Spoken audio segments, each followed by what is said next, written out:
Aloha family, today's episode is brought to you by 5 and 7 Tactical Solutions.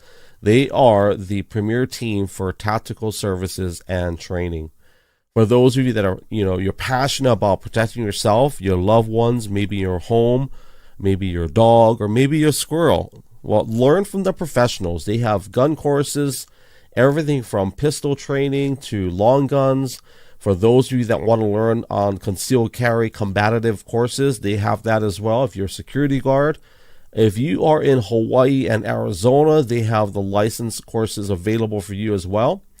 For those of you that are not comfortable carrying a firearm, they do have self-defense from Women's Defense Tactics, electric gun taser training. They also have active shooter response courses as well for schools, businesses. And if you are a VIP, they do have executive protection services as well. 5 and 7 Tactical Solutions LLC.com. Be sure to mention gLO 808 and they will give you $25 off of any services or package. Mahalo for your support. Today's episode is brought to you by Noah's Beard Oils. For those of you that are trying to grow out your Fu Manchu like myself, or you're doing that whole Sasquatch Pacific Northwest look, well, go to Instagram.com/Noah's Beard Oils. Everything you need to moisturize and also just to freshen up. I have 2 bottles myself. I have a bottle of Fresh and also a bottle of Calm. So if you want to look good, go to Instagram.com/Noah's Beard Oils. They accept Cash App and other types of payments. Don't forget to use my promo code gLO 808 for free shipping off your entire order. Want to announce our new merch is up. If you go to therealglo.com, click on merchandise, it'll take you to our storefront, which has our last run of our t-shirts for the fall season. It's Stay Humble and Shaka, Blessed Beyond Measure, Ezekiel 37 shirts, Yesu, which is Native Hawaiian for Jesus. And we also have our beanies, coffee cups. Get your hands on it while it lasts, because we're going to be running our winter apparel. TheRealglo.com. Click on merchandise, and as I always say, mahalo for your support. What's up, family? Thank you for joining us. It is Tuesday, December the 10th, the day after my dad's birthday. If you joined us yesterday, thank you. You can always watch it on replay. We are live on YouTube, Twitch, Kick, and Rumble, as well as X. And so we just want to thank you for carving out a piece of your day to be with us. And my wife will be joining us in just a couple of minutes. And we're going to talk, obviously, we're going to talk about Are We Created Equal? That's today's title. Typically, what I like to do is kind of like grease the runway. Or what's the word? De-ice. I don't even know what I'm going to say, but get the runway ready for the landing of the plane. When the plane comes in for the landing, we want to be able to unload and unpack everything that we want to talk about. So we're going to talk a little bit about some news. We're going to talk Trump. We're going to talk about Elon. We're going to talk about Mangione, I think is his name. We're going to talk a little bit about just some things that are moving and shaking in our planet. And I promise you that we will connect the dots on the topic of Are We Created Equal? We'll be back in about 12 seconds. Thank you for watching. To whoever may need this nugget of encouragement, things will be all right, so quit your worrying. I get it. The odds can stack back against the wall, but if you consider it such, no, you'll stand firm. And by the way, thank you for those of you that are sharing, reposting. For those of you that are on YouTube, I see you. Thank you for joining us. Be sure, if you are enjoying this content, obviously following would be great, but if you are with us live, as always, sharing, reposting is appreciated. Liking, sharing, subscribing. If you are on Twitch, Kick, or Rumble, Twitch, Kick, or Rumble, or YouTube, you can subscribe to our channel, and all support is appreciated. Donald Trump calls Governor Trudeau, in a public social media statement. I'll pull it up in just a second, but I thought that was pretty funny. For those of you that are not aware of, I don't know all the details. I just read, bits and pieces and snippets and clips, but I guess is he president, prime minister? What do they call him? Prime Minister. Prime Minister. So Prime Minister Trudeau, he's not happy. And let me check my audio before we go any further, because yesterday our audio was pretty rugged. You guys give me a second. I'll check it. Was Hamajang. Okay, it's good. It's good. Okay, but yeah, so my wife is Sorry. making tons of little noises, driving me nuts. What were we talking about? Trudeau. Governor Trudeau. Okay, hold on. Let me overcome that plastic water bottle in my mind. It fell down. Honey, you would be. They would kick you out of the recording studio because plastic bottles and what was I going to say now? Trudeau, Prime Minister, his name. Yeah. His job title. His job title, Prime Minister. What the heck? I'm brain farting and I see my wife. This is why I don't do pre-recorded video, because I would be so stressed and frustrated. Like live video, even though I'm going through all these mind squirrels. I have like 3 squirrels running around in my head right now. One of the squirrels has a water bottle. Hey, look at the water bottle. Oh my goodness. Let's put this mic back. I distorted my mic. Trump calls him Governor Trudeau, the great state of Canada. That was pretty funny. Oh, that's so funny. Hello, Chris. And then, hey, Emily. Good to see you. Yeah, Emily got loose in the chat, bro. I'm telling you. Okay, let's put more. You ready to come up, honey? Yeah. Since you're causing trouble. Ladies and gentlemen, it's my wife. There's the culprit, bro. The heck. Aloha, everybody. Aloha, my kako. You guys do our greetings. I will do Hawaiian and I'll do Japanese. So to all of my Japanese friends, ohayo gozaimasu or konnichiwa. If you're Korean, the next continent or next country over, what is it? Ayangseyo? Ayangseyo? I don't know. Hayangseyo. Hi, Hayong. Hayangseyo. If you are Fijian, Bulavinaka. Bulavinaka. And if you are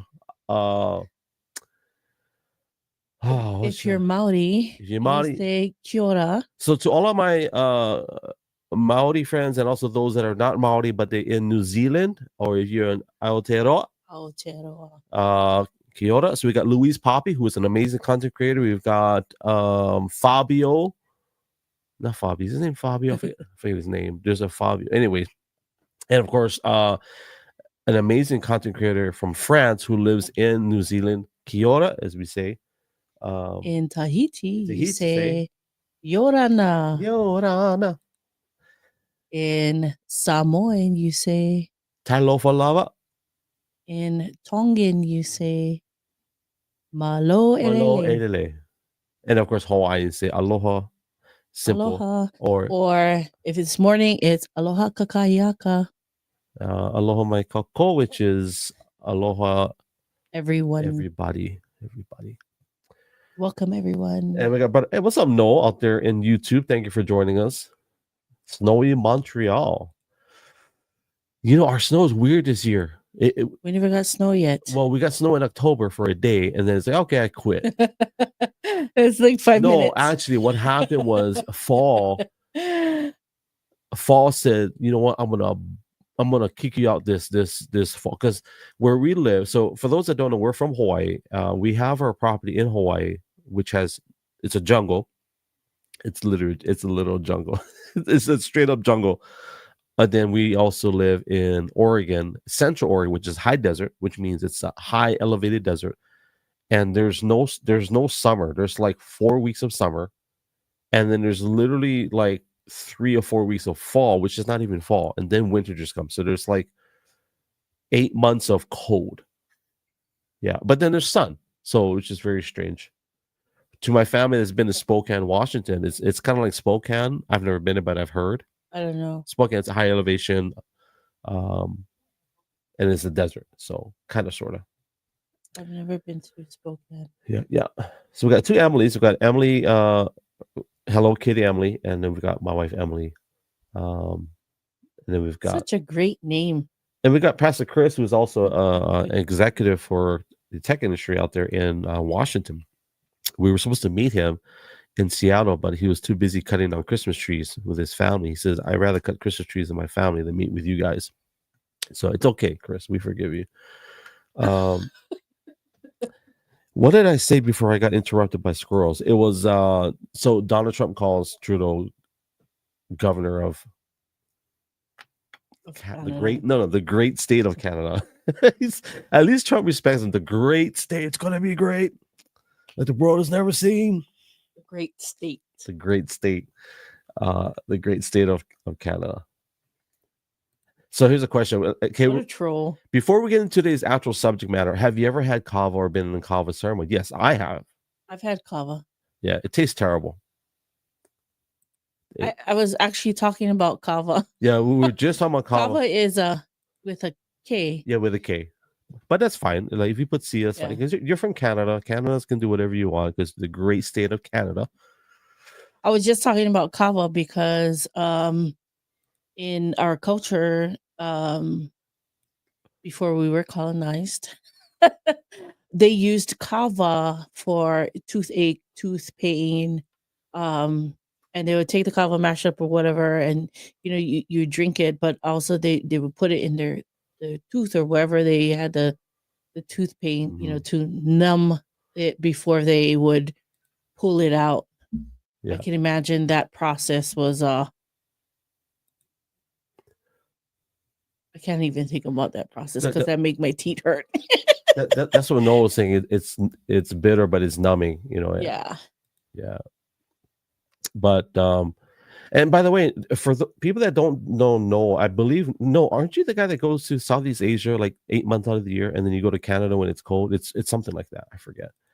51st state. Actually, the 51st state I think is Puerto Rico. They just don't want to become a state, from what I understand. Well, even yeah, because America Samoa. So Samoa, there's America Samoa, and then there's I don't know what they call it, Western Samoa. I forget, but there's America Samoa and then Western Samoa. So there is a Samoa that still is its own entity, and then you got America Samoa, where this people want to be a part of the United States, or is it part? It's a territory of the United States, so and they've always been that way America, for a long time. And you got the UK. That's the separation, basically. So you got Britain and the United States. That's kind of like the ownership, if you want to say ownership of, or influence. Influence, maybe, I don't know, but what I've been told, I have Samoan cousins. They're half Samoan and they're half Puerto Rican, but their family goes back to Samoa. They still have their roots. Is interesting. I'm trying to figure out why. Hold on. I'm trying to figure out why a video is really low quality. I'm on a Chrome browser, and it's strange that I want to switch our Wi-Fi just a second because I have 5G and a 2G connection, and so for people that don't know, if you ever do any live video, man, it's really pixelated. But our it doesn't look pixelated on my phone, but you sure? It looks pretty rugged to me. Let me see yours. That's pixelated. That's bad. Is it? Yeah, that's really bad.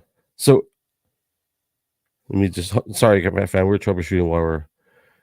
That's really crazy. We're gonna switch Wi-Fi and just part of it. He said it doesn't need to be 4K. You're good. You're good. I want it to be 4K. No, just say.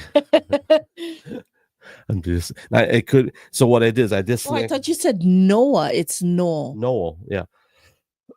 So Noel. Let me put his comment. So Noel. No, I don't know. But he's a great content creator. Noel.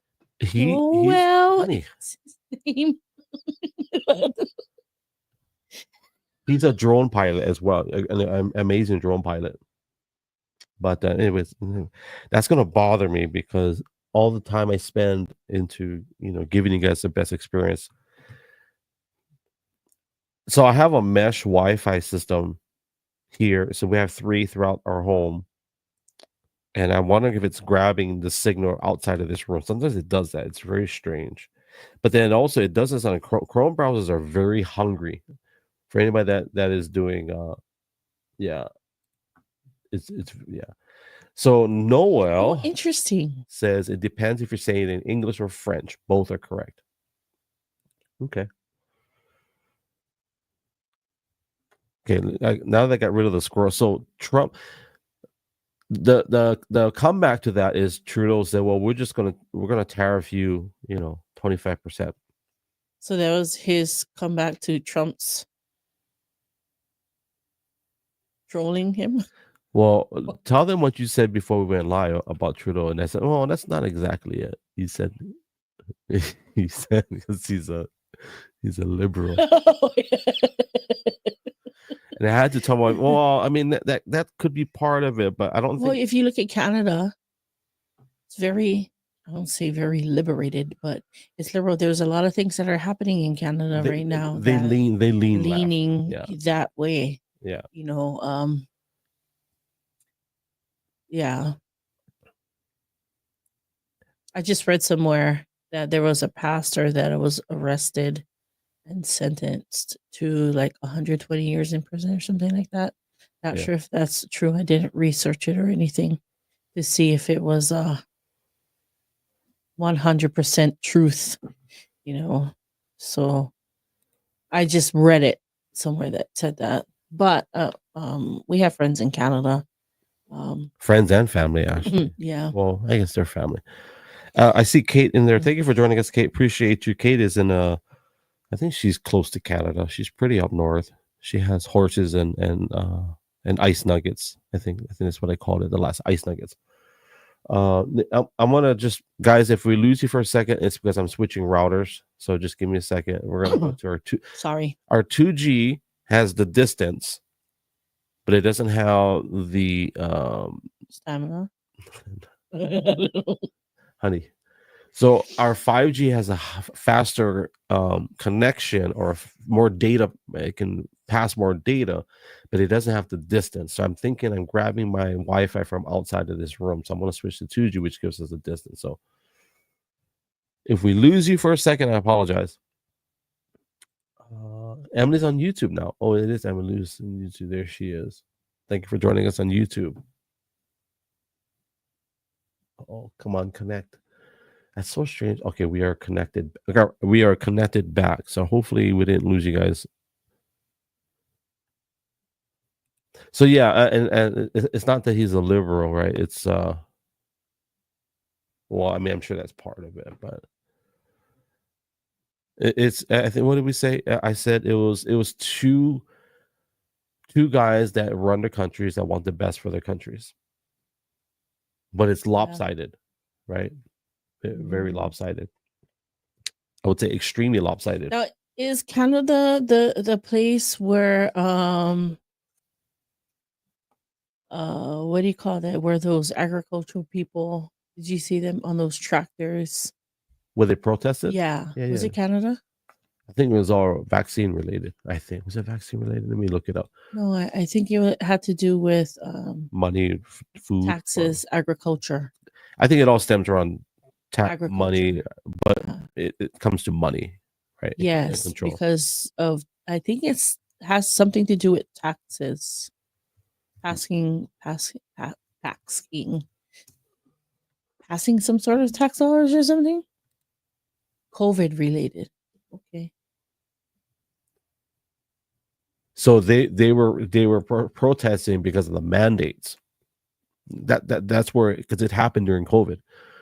Oh. There were 16,000 drivers. That's what it was. It wasn't just, it was primarily with overreach. Is he from Alberta? It is government overreach. Yeah. Mm. Oh, there we go. Thank you to my fellow Canadian. It was COVID. Okay, thank you. I appreciate that. Mostly from Alberta, our oil patch. Alberta. I think Dr. John is from Alberta. I think Dr. John. So I did a podcast with Dr. John Strukens in Canada. That's where I think that's where he's from. Yeah. I said, oh, Alberta, because we watch what is that? What is that show? We're always watching American Truckers. No, it's a cowboy show. I forget. We was watching it, but it was a good show. The low budget one, but it's nice. The one, it's like on the Family Channel. It's on the Dove Channel. Yeah, it's low budget. It's not high budget. It's Earth. Great, Not great, earth friendly. great, Graven Earth. Somebody help me out. It's a cowboy show, low budget. It's kind of like a Hallmark TV, but it's based on cowboys and farms and horses. Oh, the mandates were imposed by the U.S. truckers couldn't cross the border without vaccine, so the protest blame was missed. Oh, that's the first time I heard that. And we are going to talk about our recreated ego, but I'm using all these news stories to kind of like put into the pot for those that are like, hey, you said we're going to talk about. I love to eat, and I like to put in little things in the pot before we make the beef stew, so to speak. And sometimes it takes a little while to make it all tasty. So, okay, Oh, that's interesting. what is that TV show? Heartland. Heartland. That's what it is. I always make fun of the beginning intro because it always shows the girl putting her hands on the horse. Her fingernails are always dirty. I was like, ew. Well, that's how you know it's legit because they're working. Right? Yeah. But still. Yeah. Okay. Next topic. We didn't really go much into because there's not much to go into. I just think Trump is. I think he's trolling him because that's what Trump likes to do. He's good at. He's good at it. He's good at it. Yeah. Let me check the comments. He trolls everybody, and people fall for it. You know, have you for anybody that's watching us live, and by the way, thank you for our let me check my stats real quick. Thank you for everybody on YouTube, appreciate you, and those that are on my Kick and Rumble, thank you. Rumble is great, by the way. I checked the numbers. It's not high, but it's like, where did these 60 something people come from? I don't even know who, because I can't check the analytics while I'm live. I have to go in a replay. Landman. Oh. A new series by Billy Bob Thornton is a pretty interesting character. I don't know if you know who he is. Yeah. I mean, he's an actor. Yeah, he's kind of. I think he's a pretty good actor, though. From what I've seen him in. What movies has he been in? I can't remember, but I know I've seen him in. He was in movies. Have you not seen him in movies before? Yeah, but I don't know what they are. That's my point. I don't. I don't know what. It's like he's a great actor. I'm like, it's kind of like people say Kamala Harris is an amazing Sling Blade. Sling Blade. Okay. I only know Billy Bob Thornton from one movie, and I never seen the whole movie because I just couldn't watch it. It was a bad movie. What movie is that? It was a rated R movie, and it might as well have been rated X from that scene that he was in. Yeah. He was married to Angelina Jolie. Yeah. I I won't. think she had his blood in like a little vial thing around her neck. Was that her? That was weird. Yeah, that was her. I thought it was the other crazy, other crazy Holly actress. This poor quality video is going to drive me nuts. But anyways, I thought you changed it. I did, but it's still. I think it's a Chrome browser, so it could be. Try. I'm only on Chrome because on my Firefox I can't do a screen share, and I want to do some screen shares. But what were we talking about? Yours look like, I don't know. If you take off your glasses, you look at it, we look like spongy. We look spongy. Look at it. We look spongy.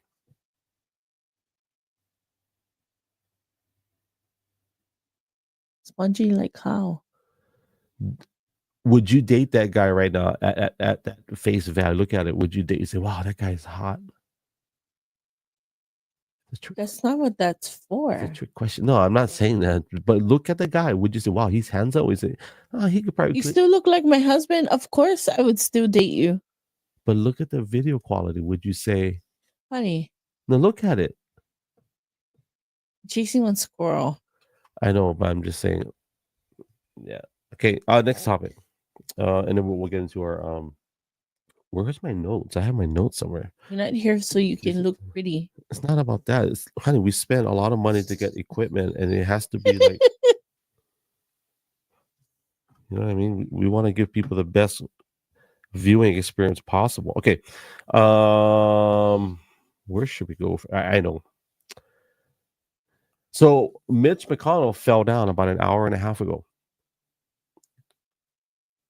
and he cut his head open. Let me pull it up, and you can see. Some people Cut his head I open. don't know if he cut it open, but let's just pull it up, and you guys can see it on screen. I definitely believe in term limits, especially after this guy. He's had a stroke on camera. He's fell numerous times. If I was his family, I'd be like, Dad, like, I think enough already. The crazy thing is these people like hog cheese these strokes. Yeah, it's hog cheese the strokes. Can I have some strokes, Greg? But look at his face. He lost a lot of weight. Yeah. Something's going on with this man. Can we define hog cheese? What is hog cheese? You hogging? Yeah, that's true. He is stepping out anyway. I do. Right, 2 strokes, but let me throw some context into that without sounding like I don't know my facts. But I will say we've seen the effects of the stroke or strokes 2 times. Well, because he's having one on camera. Here's my point. We don't know how many strokes he had, and I can say that with some truth because, like, well, Grandma had many strokes. So my point is, he's sitting there like this, and and let's say he starts to lean, and oh my God, what's going on? And they check him, and they say he had a stroke. They're not technically required to say how many he had. Yeah, they can just he had a stroke. Mm-hmm. Like I don't tell everybody, oh, my brother had 7 strokes every single time. I just say he had a stroke. But he had 7 strokes within a short amount of time. And they were all in succession. So, anyways, I say that to because here's why I'm saying that. On MSNBC, I just checked. They said McConnell falls, but he's look. Weekend at Bernie's. Sounds so true. So they say he's fine. Actually, MSNBC doesn't even do double quote. They do single. So they say he's fine. They use single quotes. He's fine. Now, Mitch McConnell is what? Republican. 97, maybe. He's 97? Hey, Google. How old is Mitch McConnell? Mitch McConnell is 82 years old. He's 82 years old. Well, Nancy Pelosi is in that boat too. I think she's 82. I think she's 97. Hey, Google. How old is Nancy Pelosi? Nancy Pelosi is 84 years old. That's close enough. That's 97. You want everybody to be 97. No, they look 97 maybe, but if our viewers are saying weekend at Bernie's, I think they're all 97 years old. Yeah. But like I said, they're basically hogging these seats and not allowing somebody else, who really wants to help out their community. No. Let me tell you, this is what I think. I think nobody wants the job. That's what I think. I don't think nobody wants the job because nobody is willing to step off that seat. They've had it for so long. Oh, okay. Let me add. I think maybe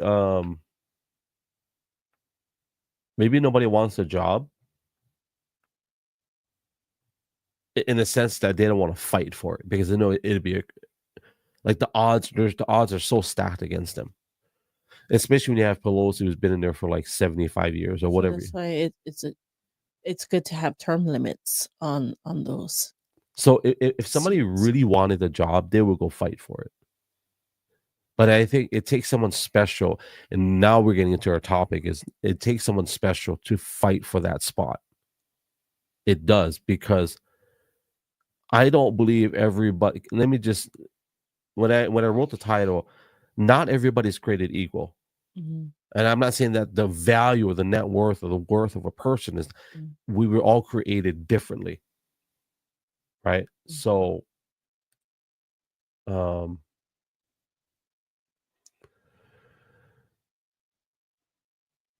let's use Trump, for example. He did something that has never been done before. He's not the first TV guy, but I think what I'm saying is he's the first president to say that he's going to do something And actually do it. and actually do it. And he will be the first president to be a man of his word and to be hated for it. But he's not a politician, right? Yeah. He was never a politician. Politicians tend to promise, no deliver. Now, there are some things he didn't deliver on. It wasn't because he didn't want to. I think it's like he said in one of his podcasts, he said that I trusted the people that were put before me. I just didn't know who they were. Yeah. I didn't know them. So now he does. So now he understands the political game, if you could even call it that. But the word I want to land on with him is the will. He is one of the very few people in this world that has the will to carry something out. And I don't know if anybody's willing to do that for like Pelosi's seat or you know, what's the lady in Hawaii? Hirono. Maisie Hirono. No, there's plenty of people who's run against her. It's, you got a political vein that's very corrupted that wants these people in that seat. Well, here's the question: like, well, why haven't they been put in office? Well, why is that? Like, we can say election, the results dictated otherwise, but I think I think there's more to that outside of the corruption and all that. That's what I like. Why are there so many seats that have been locked up for 20, 30, 40, 50 years? How did Trump do it? How about that? How did Trump break into that establishment? Chosen. I believe, like how the Bible talks about, the harvest is plentiful, but, we need laborers for the harvest, right? Yeah. So it's not like every single person is called. They're called to something. They're called to do something, right? If the Bible says that we are made in the image of God, if every single person on this earth is made in his image, but yet that image has been distorted by either what came before them, the way they were raised, or generational issues in the bloodline, that when we were born, we aren't corrupted when we are born, right? If we are made in his image, we have to believe that we were uniquely designed and we weren't born that way. But the corruption comes in, when we're being raised, like I said, generational patterns, right. Generational things that have come through. God still speaking. He's still speaking. He speaks to everybody every single day, waiting for somebody to say, I hear you, Lord. So going back to the positions, because you got deep really quick. You got deep really quick. I don't want to lose people too quickly. But so in the area of those seats, you said chosen and called, right? I agree with that. There are people that we both believe that there are certain people that were created for those things. Yeah. And let me rewind just a little bit. I don't want to go too far because I want to honor comments. So Noel said, Mexico paid for a wall, and that's a great question. Did they pay for the wall? Well, see, okay, let's unpack that. So when a politician or someone that's campaigning for a seat or a position in government, when they say they're going to make Mexico pay for the wall, I already knew that common sense would tell me that, of course, Mexico's not going to write a check. Right. There's no country that will write a check. Okay, yeah, I'll pay for the wall. That's been negotiation. When I see Trump, and this is one of the reasons why, actually the biggest reason why I voted for him the first time, was that I saw him as a businessman who can, and when you look at business people, they can transform a country, because I think I've said this my whole life, we need somebody in there that can, bring the debt down. And when I voted for him, it was because I knew that he couldn't be bought, right? He had enough money where he couldn't be bought. And then number two, he was a businessman. So he had a business mindset where negotiations in business transforms businesses, right? It transforms the way that you do business, the way that you handle business. So taking that into government would help transform the government to make the government better. That's how I saw it anyway. So when I see that, okay, Mexico is going to pay for the wall, I'm like, okay, well, how is this going to happen? To me, there has been negotiations on both ends, right? Because there has to be a give and take, even in business. And if he comes from that business mindset or that business philosophy, I'm assuming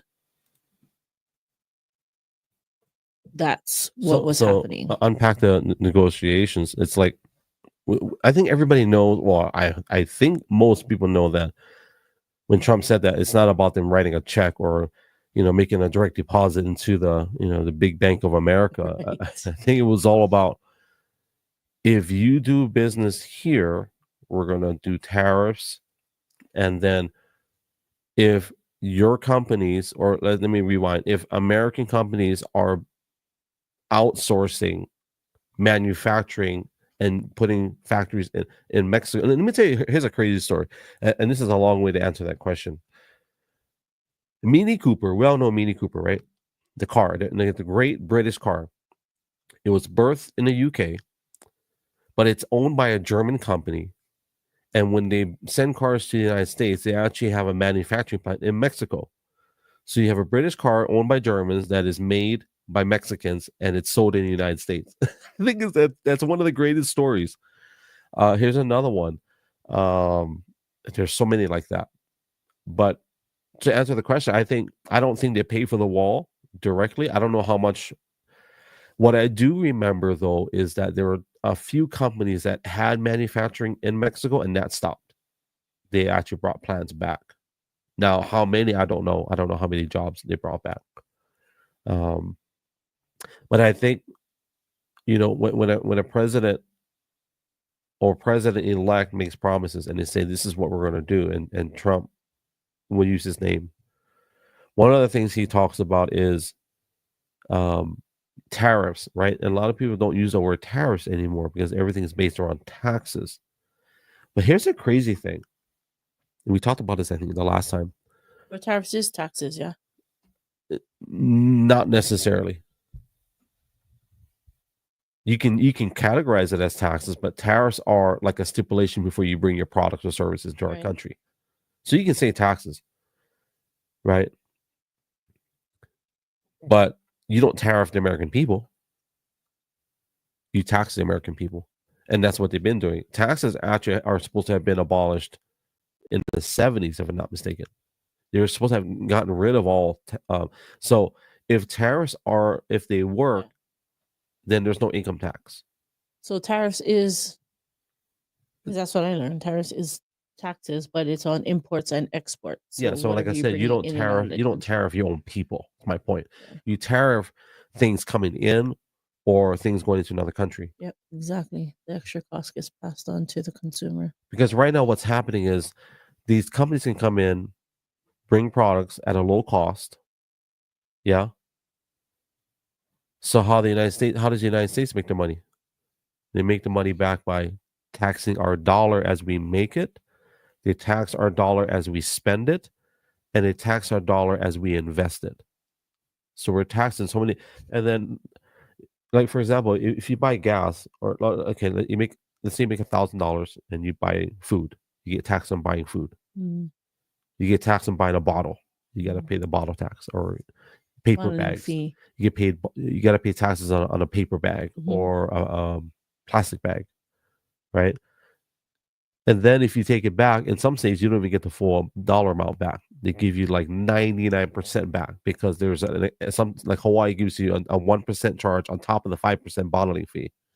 Yeah. So like, Zoe turns in her stuff, but they take a percentage off of that as well. Or even like the coin machines.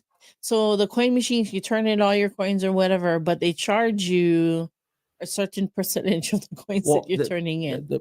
they tag a morality. Is it like I guess like a what's the word? It's like a morality or like a health benefit to it. Like they figure the selling point is if we tax you heavy on soft drink bottling fees, you're not going to consume as much soft drinks. I think nothing can be further from the truth because I don't think that slowed down anybody's drinking of Coca-Cola. I don't think. What it did though, it increased the revenue for cities and states, and yeah. Example: U.S. importer that imports tariffed softwood lumber from Canada will pass along the extra cost to the American. Yeah, exactly. That's why the idea of running tariffs and taxes, I don't think they can really work because at some point, American people, companies, and people, wait a minute, where is that money going to? Yeah, where is all that money going to? Well, it hasn't been implemented yet. So that's my point. If they successfully impose those tariffs, all that mindset is really America first. Yeah. Right. So, but so going back to the taxes, you get taxed in dollar for making it, you get taxed for spending it, and the spending of your dollar, we have it. If you buy 1 gallon of gas in the United States, the average tax, let's just do the federal, I think we can look it up. The federal tax on gasoline per gallon. Let me look it up before I, have to fact check myself later. Federal, I think it's like 30 cents. Federal gas tax. So federal gas tax is, I'm way off. 18 cents a gallon. And I think we're high at the third. So in Oregon, I think it's like 30 cents a gallon. Oregon, I think it's higher than Hawaii's gas tax. So let's just say on average, you're going to spend at least 30 cents per gallon. You're going to be taxed 30 cents additional just for gas. We didn't even talk about property tax yet. It's 40 cents per gallon in Oregon. Total. Yeah. 40 cents. So the federal is 18 and in Oregon is like, what, 30? Is it 30? Yeah. I was pretty close. So they collect local fuel taxes in addition to the state and federal taxes. Yeah. So that's 40 cents per gallon. It's crazy. So when you buy $1 of gas, you're only getting 60 cents worth of gas.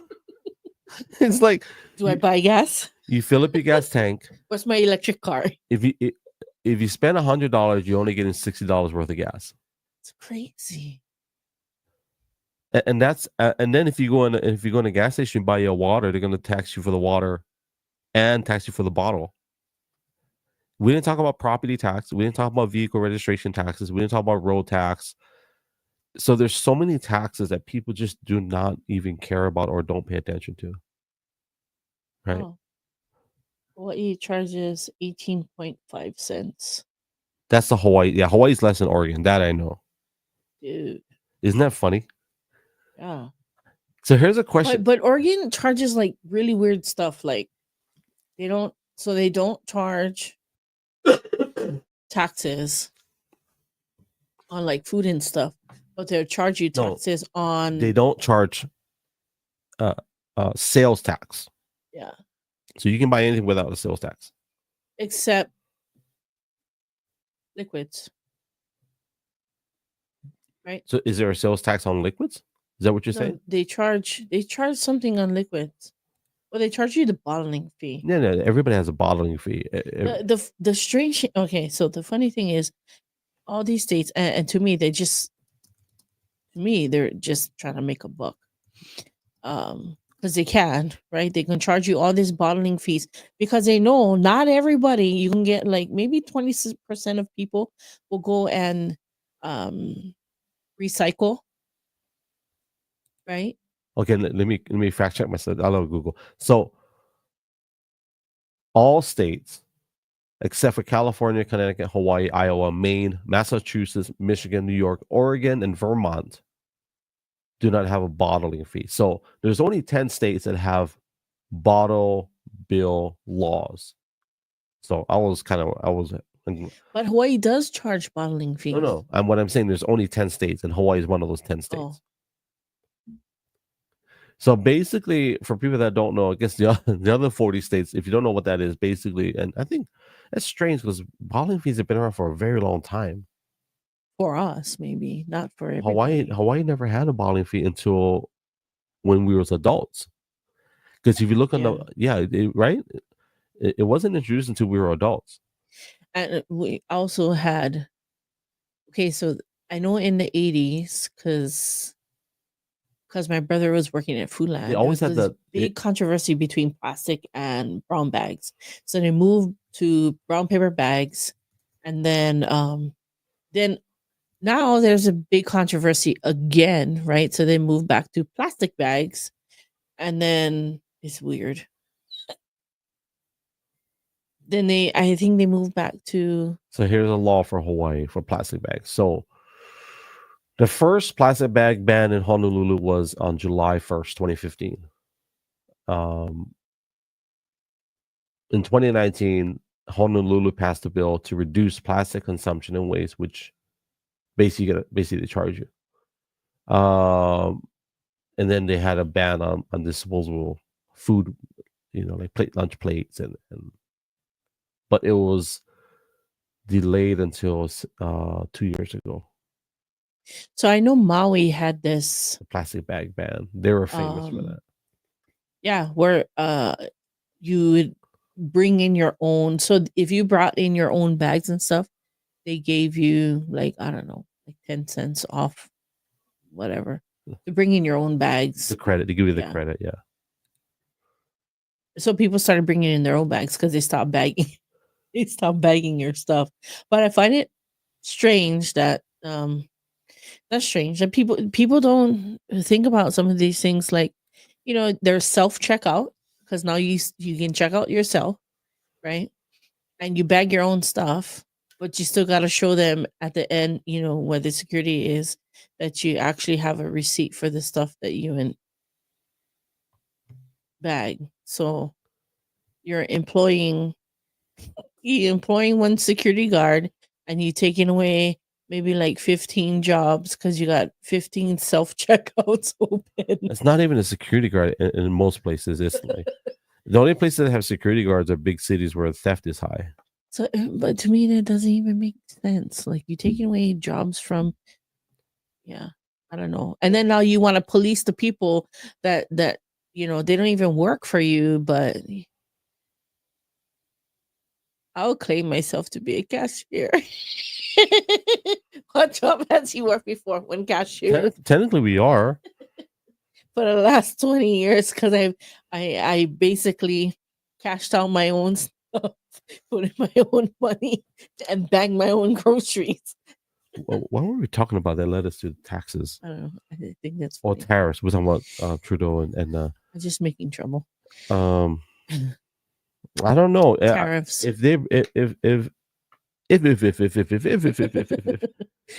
they do successfully implement tariffs, and maybe by the third year of this presidency, it becomes a reality. I think that's historic. They will never be able to walk back from a successful tariff program. I don't believe. Now, is it beneficial to have tariffs for a country? Like, say, okay, so we're talking about the United States, right? So how much of a tariff would be good for the country and good for the people? And how much of taxes can you eliminate from the people so that the people can, you can eliminate income tax. Right. First of all, that's the first one I would do, because this thing about the three economists say it's no. Economy, yeah. Who do the economists? If let's say I'm an economist, and let's say you're 70 years old and you're an economist, right? And I don't disagree with their credentials, because I'm not a what do they call those people? I'm not a political. Is that political science? I'm not an economist, but I will say that, let's say we find the economy, and there's some economies that say it will work. I will say that I'll go look it up. I think it'll work if there's a balance between the two. Well, let's break apart the economists. So all economists that have degrees, master's degrees, PhDs, where did they get that education from? It was within The system. the past 70 years.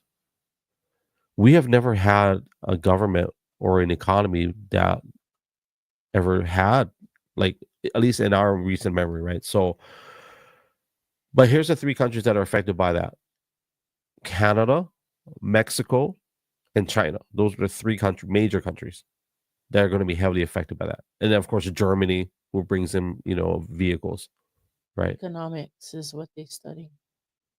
Yeah, but like I said, what economy have they studied? They've only studied an economy that never had tariffs in their lifetime. Okay. So, bachelor's degree in related science such as data analytics, business management, Yeah. finance, or accounting. So we kind of know that already, but my point is, where did they get education from? It's based upon a system that has only had income tax.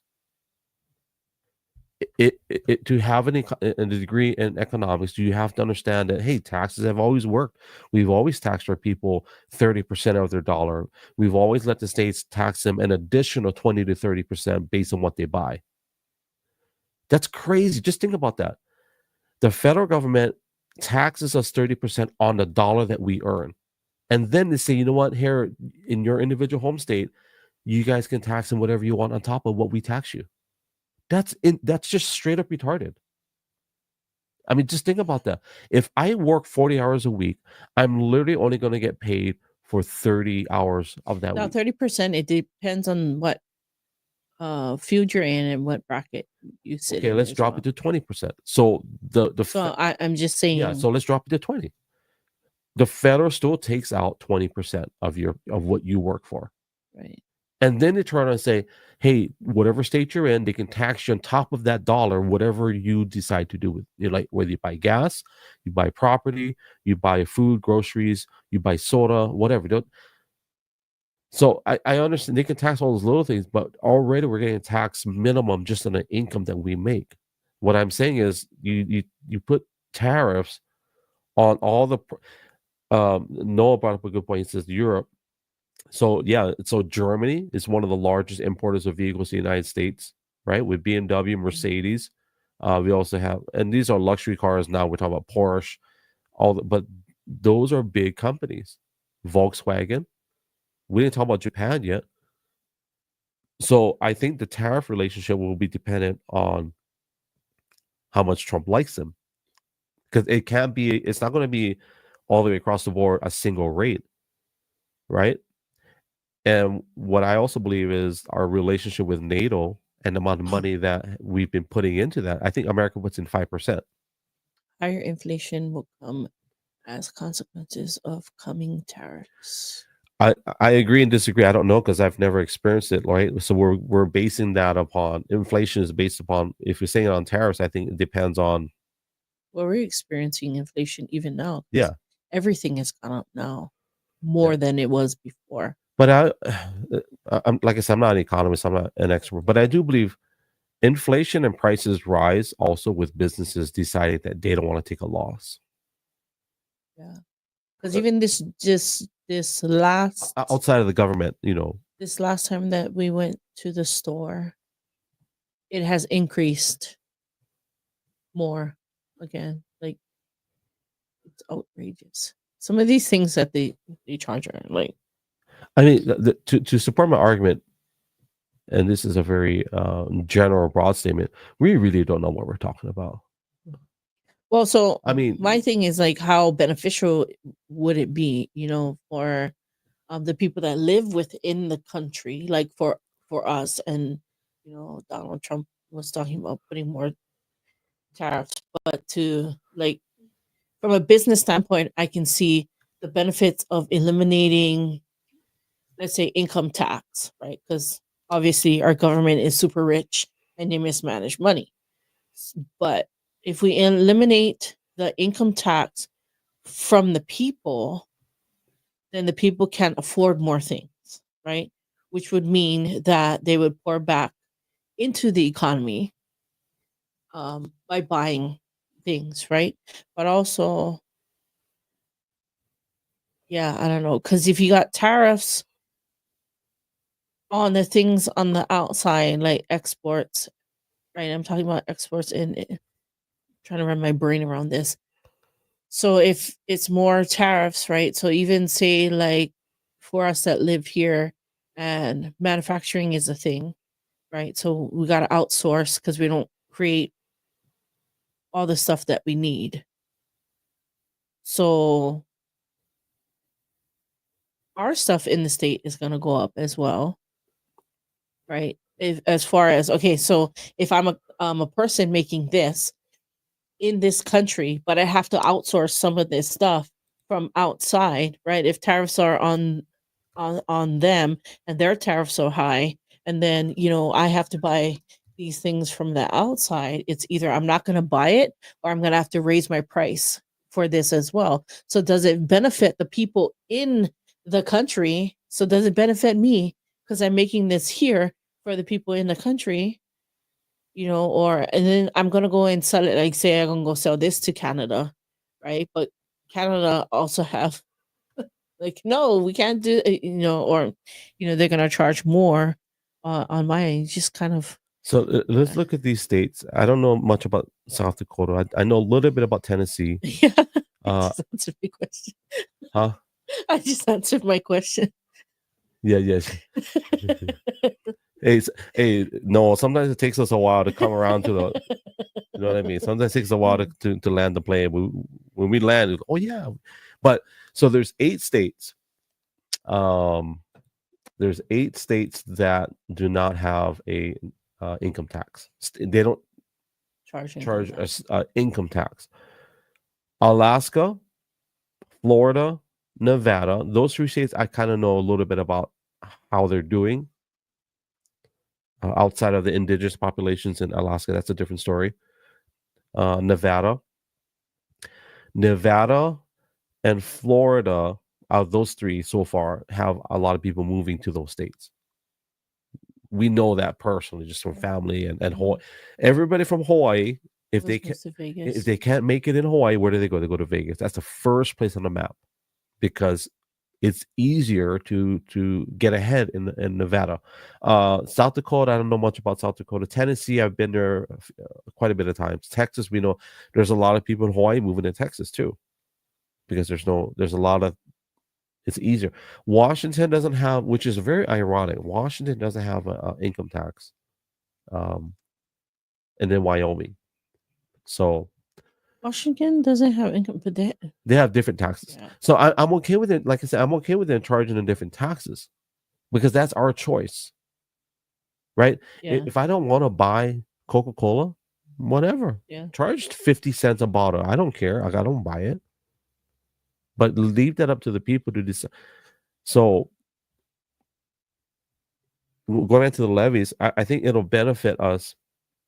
Granted that the states are smart about how they can make their money based on goods and services, because we are a capitalist economy. So, but don't penalize people for working. That's my issue. You're penalize the people. Or I don't want to say penal, but put tariffs on the people that want to do business here. You charge them.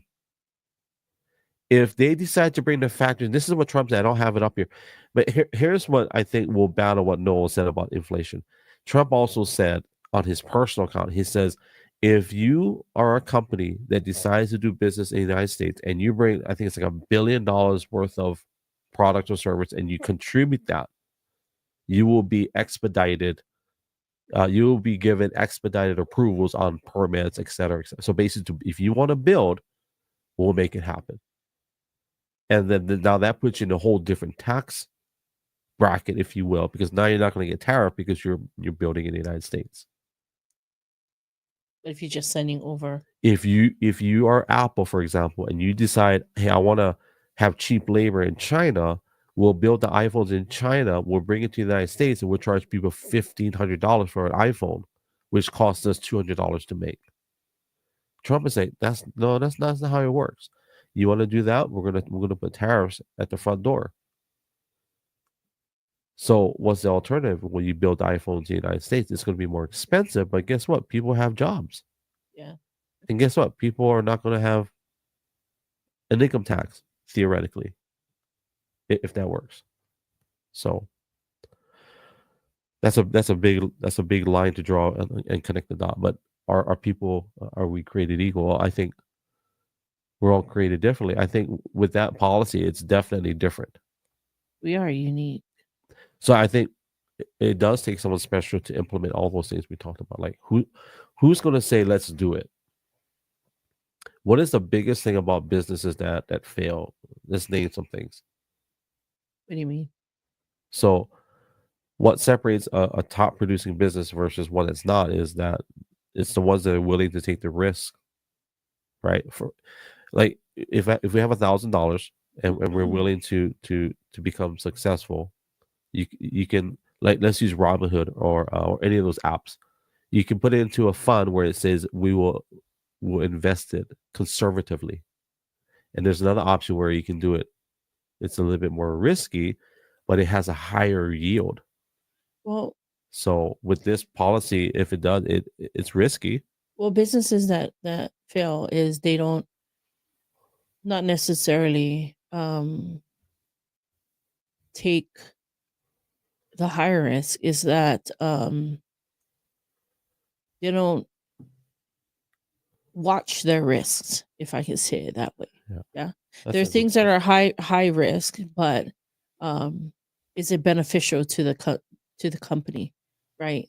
Is it worth taking that risk? That's the risk assessment that needs to be done. But also, to keep an eye on your risks and see what is not beneficial, right? And be able to pivot. Yeah, and pivot.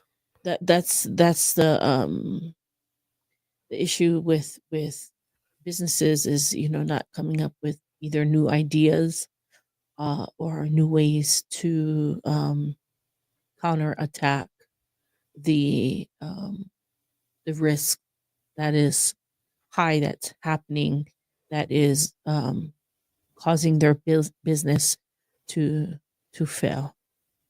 Yeah, that's a big one. Is always looking at your risk and taking advantage of high risk that produce high yield, yielded returns, and that it's okay, maybe to take that risk for like the next 3 months and see what happens, or say you have enough cushion to take the high risk and overcome even if it fails. Yeah. So here's a risk that Trudeau's going to take.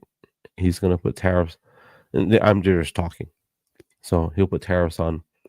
He'll put a 25% tariff on Heinz ketchup. Oh no. Playing cards. I don't know how that popped up in it. And then cherries. I didn't know there's a lot of American farmers selling cherries in Canada. I didn't know that. Playing cards. So it must be a lot of people that gamble. Must be. And then the big one probably is Harley Davidson. Or maybe that's a joke, like how, like maybe that's a what do you call that? Like trolling, like a trolling thing that he did to Trump. I think he had the pressure to push back. Trump's definitely not trolling in the tariffs. He's trolling it in the statement of. Yeah, in the statement. So like I said, maybe that's his trolling statement. Oh yeah, well, I'm gonna troll you on cherries. your Heinz ketchup. Guess what? You gotta pay 25. I said that's up to you, because that means it means your country gotta pay more for the product. And you're playing cards, because all these American companies. Guess what? You're gonna tariff us 20. Well, then we'll just sell it at a higher price. It's too bad if your people don't get ketchup. Let's talk about Luigi Mangione. He's the guy that was arrested. He's accused of. No, they said he was living. They said, oh, he's from Hawaii. When you say that somebody's from Hawaii. Well, why did they say that? Maybe because he was living in Hawaii for a couple years or so. So strange. It's strange when people use that because in Hawaii, when we say we're from Hawaii, we're actually saying to you that we are actually born and raised in the islands. That's funny.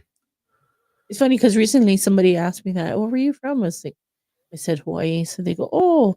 So they asked me some weird question. I said, "I was born and raised in Hawaii. I am Hawaiian."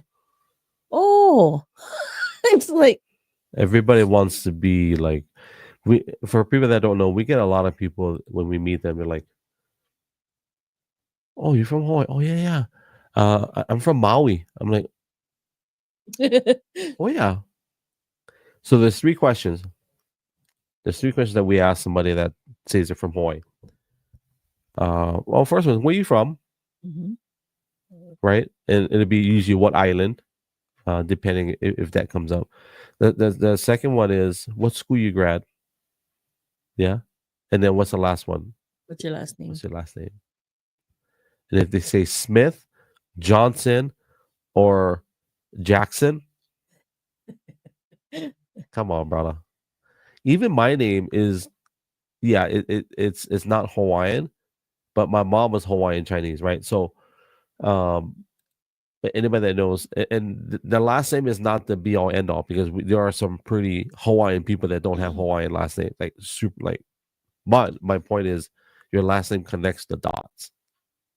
Pacheco, Rodriguez, whatever. Well, it's what's your last name because if I am from the same area, I probably know somebody that you know. Because if you're from Hawaii, right, it's you know somebody. Yeah. What does it say? He says they are targeted businesses that are tied to Congress members to bring the heat home. It's a studied retaliation menu designed to bring home the message. I guess that's in reference to what we were just talking Yeah. about. Interesting that you talk about targeted businesses because I feel like with this whole COVID thing, that's what they did in Hawaii. A lot of the small mom and pop stores And that is shut down, and and that the is big why chains. we're being term limits. Yeah, Get them out of office so they yeah, have there's no benefit for them to pass legislation or policies in regard to what we just shared. yeah. There's no reason why a lawmaker who has been in politics the entire life, is worth $200 million. Yeah, no, Where does that money come yeah, from? exactly. Yeah, So you're not, passing laws to help the people in your city, in your state, in your community. It's we can basically to pad pockets. we can connect the dot to that. Let me Yeah. connect the dot to the Luigi Mangi. Let me pull up his video. I apologize if there's a swear word. That's my intention, but I want to show him there when they're pulling him into the what do you call this, cell block? Is that what they say? So Luigi is a hitman, supposedly, right? Supposedly. What do you think about the CEO of? Do you know much about United? Do you know much about United Healthcare? I know that United Healthcare is a health insurance company. I think Raymond works for United. So here's a photo of him. Yep. That's him getting put into. Well, I think that's a courtroom photo. You see it? Yeah. Very interesting. So, United Healthcare, what do they provide? I mean, obviously healthcare, but like, is it It's insurance. Basically, it's low income? health insurance. Now they have a Medicaid and a Medicare department, right? Most insurance companies have that, like even with Blue Cross Blue Shield, which is in Hawaii, it's HMSA. Um, they have insurance where you pay for insurance or businesses pay for insurance, and then they have the other side of their insurance that only deals with Medicare and Medicaid, which is a governmental not governmental basically governmental insurance. So, the CEO of United Healthcare, He's been doing it for, I'd say, 5 years. Let me look him up. I looked it up earlier, but I'm curious to see how much. Oh, and they buy up all other smaller insurance companies. I always look for conspiracies and everything. So, who was the CEO that got shot? Brian Thompson, young guy. He was very young. And where is Brian Thompson from? Like what business? Is it an insurance company? Yeah, insurance company. So Brian Thompson, he was 50 when he got shot, and he was brought on board in that capacity in April 2021. So I kind of feel like this is my opinion, yeah. Big Pharma could be responsible for that. I Could think so. be. That's why the dot I was trying to connect. Because in insurance, and so in dealing with insurance, I've dealt with insurance on many levels, right? So when I worked for Castle has their own insurance that you can opt in for if you do, most of your stuff is covered. um then Blue Cross Blue Shield, right? And then United Healthcare is what I dealt with my mom's medical. Also dealing with my grandma's medical. So with governmental medical, right? So you got old people that are um retired, own their own home, worked hard all their life for their home, their car, or whatever. When you are applying for, say, Medicaid or Medicare, because they can't, you know, they are living on a fixed income and can't afford to pay for what do you call that, insurance and all that stuff to cover everything else that is theirs, right? um they go by this certain tax bracket, Right. and in the tax bracket you cannot make over a certain amount. So my grandma had Alzheimer's, and my grandma was also a retired nurse, and so my grandma was getting Social Security, but she made, I don't know, maybe like $3 to $5 more than what their limit was. And it's because my grandma owned a car. She owned a car outright, but she also owned her home, which is what they put down as assets, but they don't look at, what they can afford, what they can't afford, or anything else like that. So she didn't qualify for that. Um, Insurance, I'm working with insurance in a hospital. There are patients that were in a hospital, and I've worked on the Medicaid side with patients on that end when I, had to change shift or work on a different floor. And this one floor that I had to work on had, Medicaid. There was a small section where there was just Medicaid or Medicare patients, and you cannot be in a hospital longer than, I think it was 28 days, because they only cover for 28 days. Now you can leave the hospital and come back again, and they'll, start the process over again. And I can't remember which one it was. I don't know if it was Medicaid or Medicare. It's just, there's a lot of things with the governmental side of the insurance that is frustrating for a lot of people, right? And so one of the things that was frustrating for us as a family is that my grandma could not qualify for those things, so we had to work around it. And in Hawaii, if you know Hawaii and you know our people, we always take care of our own families, right? And so and this is where everybody took turns taking care of my grandma, because we couldn't put her in like a daycare facility that could watch her during the day while everybody, would go to work. She always needed somebody there 24/7, right? And sometimes she would like wake up early in the morning, she'd dig out like she'd leave, and we'd be looking all over the place for her, and like, just can't find her. So you need that, that help to where you can get some sort of where you can get help, so that while you're asleep, that all these things are not happening, right? So that's one side, and I'm not sure what happened with this guy. And I was reading something about his grandparents or whatever, and it could have been a frustration in that part, in dealing with that part of healthcare. Although it's not it's not United Healthcare's fault for that part. Maybe it was the governmental side of that part of the insurance.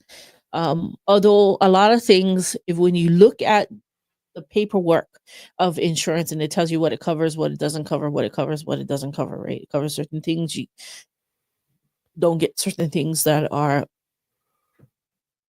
should be covered. You got a copay, you got all this stuff. So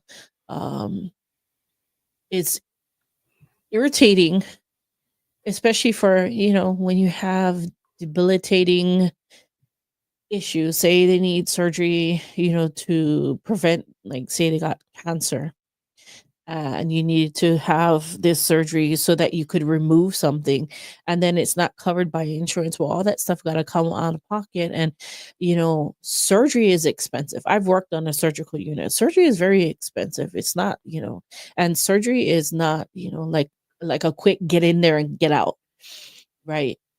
It's a process, but in that process, you got to know you can die in having surgery, right? And it's not cheap to have, the surgical processes, and it's frustrating for somebody who doesn't have the income. You may have like a certain amount of insurance, but you don't have the income to cover that surgical procedure to make sure that your life is prolonged, and that can be frustrating to people as well. So I feel like big pharma has a lot to do with. There is a dot connected there. Mhm. For sure, guarantee. And that's why I started this discussion.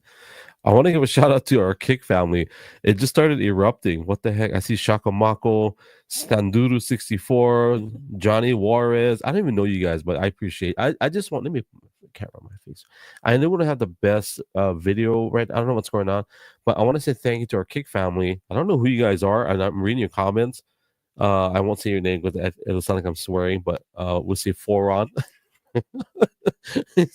Anyways, Shakamako, Sanduru, and you guys are all verified. Thank you. I appreciate you guys. I can't integrate my Kick comments into my software, but I see you on my cell phone. So thank you. I appreciate you guys. And Johnny's posted up some fancy. I love Kick. I just wish Kick would had more integration. And to answer that question, what or that comment or What Noel said. yeah, The big complaint is people buy health insurance, get denied what they paid for. How does that jive? Exactly. Because my grandma had very good health insurance that she paid for, and there are things that's not covered that should have been covered, which is a part that's frustrating, right? So then you try and look to okay, how can we go about this? And then you try to get help from the government, which the government is supposed to help you, but I don't know what kind of help is that, because they're telling you, oh no, you can't, we can't do this and we can't do that. And like I said, so big pharma is a part of this whole. it's a machine. Mm. It's what I talked about this before. There's a machine that in the entertainment industry we talked about. Everybody that's connected to this machine, let's just use entertainment, they're slowly being revealed, either willingly or unwillingly. Now let's add the big pharma healthcare into that machine. And that's where I feel like maybe big pharma has put some of these people in place, but maybe they're trying to cover their tracks now, because with Trump getting into office and all this stuff coming down, not just Trump, but who is this guy? Right. Bobby Kennedy. Right. So they're going to shake up the healthcare. Now let's pretend for a minute, because they're shaking down the healthcare industry, is shaking down the people. They're exposing. They're going to expose what has been corrupt. Now I don't know if Trump has the will to expose all of that, because that's a lot. Because I mean I think Trump said that he will leave it up to Bobby. Hey, Bobby, you do whatever, health. Just don't touch. What he said, don't touch the oil. Don't touch my oil. Right? Leave the oil alone. Fracking the oil. Don't stop our fracking. Let me pull up another comment. Yep. The rest of the world doesn't have. So the healthcare industry. Here's what I see. This is somebody said pharmacist's fault on Kick. You're gonna okay. My wife is gonna pop off for a second. Let me put myself on there. Okay, you're good. The problem the problem with our big pharma and our healthcare industry in the United States. This is what I see. You have people that are footing the bill for our medical industry, and there's no return on it because somebody else is getting the return.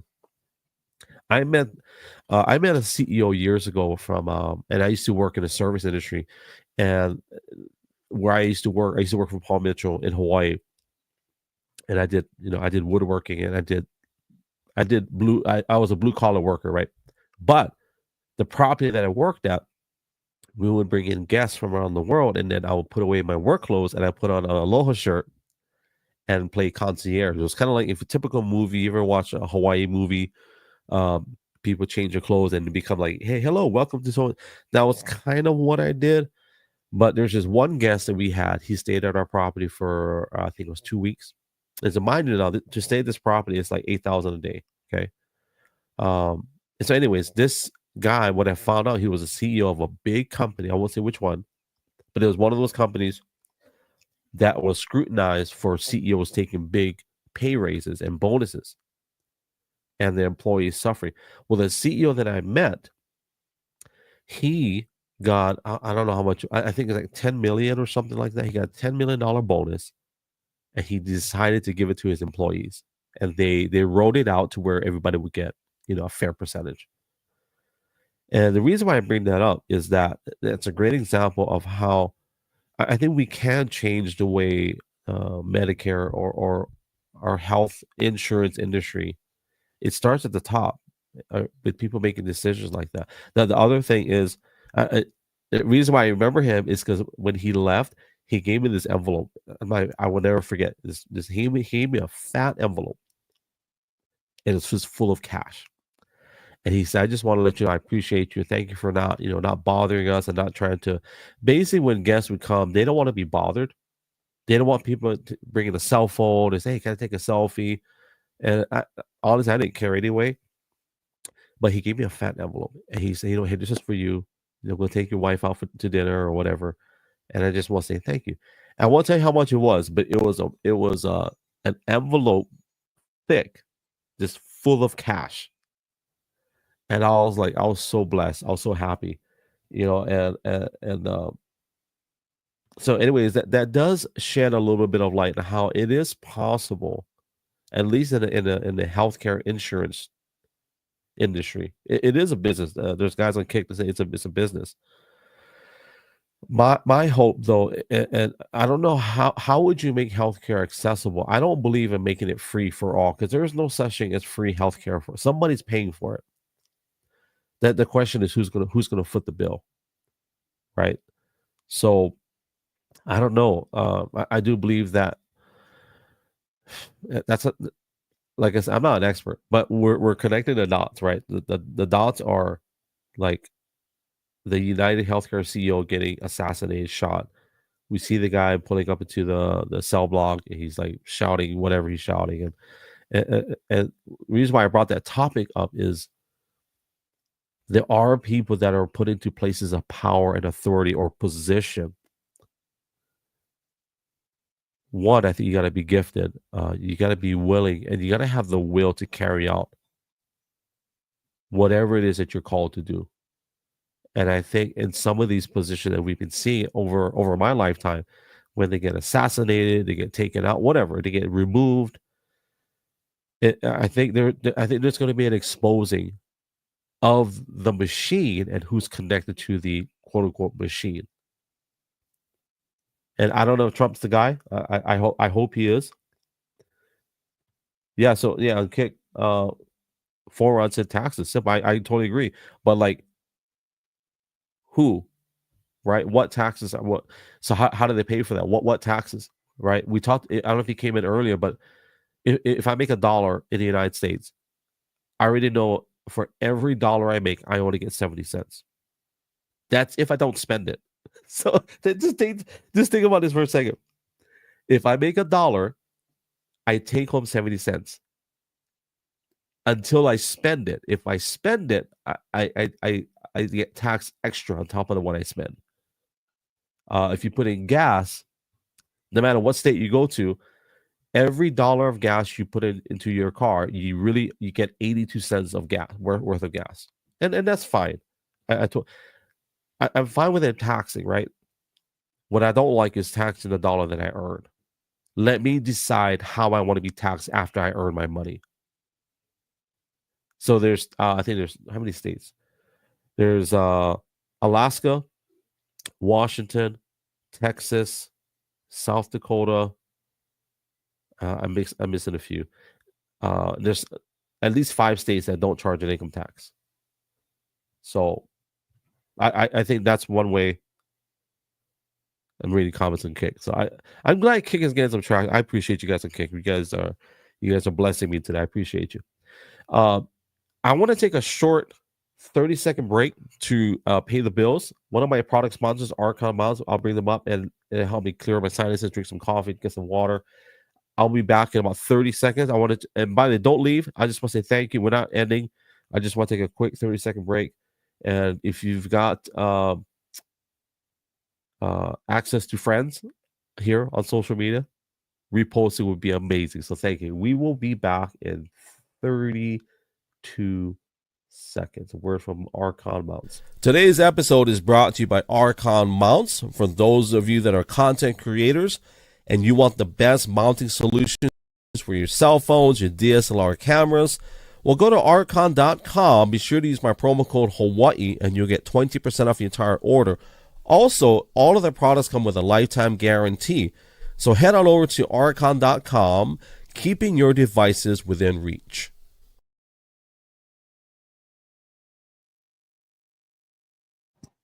Also gave my wife time to come back in the room. So, yeah, if you haven't bought yourself an Archon Mounts tripod, you got to get one. Reason why? It's Christmas time, holidays. You got to get you one of these cool tripods. You don't want to be the guy doing a selfie family photo. Don't be that guy. Yeah. We were just talking about, let me turn your mic back on.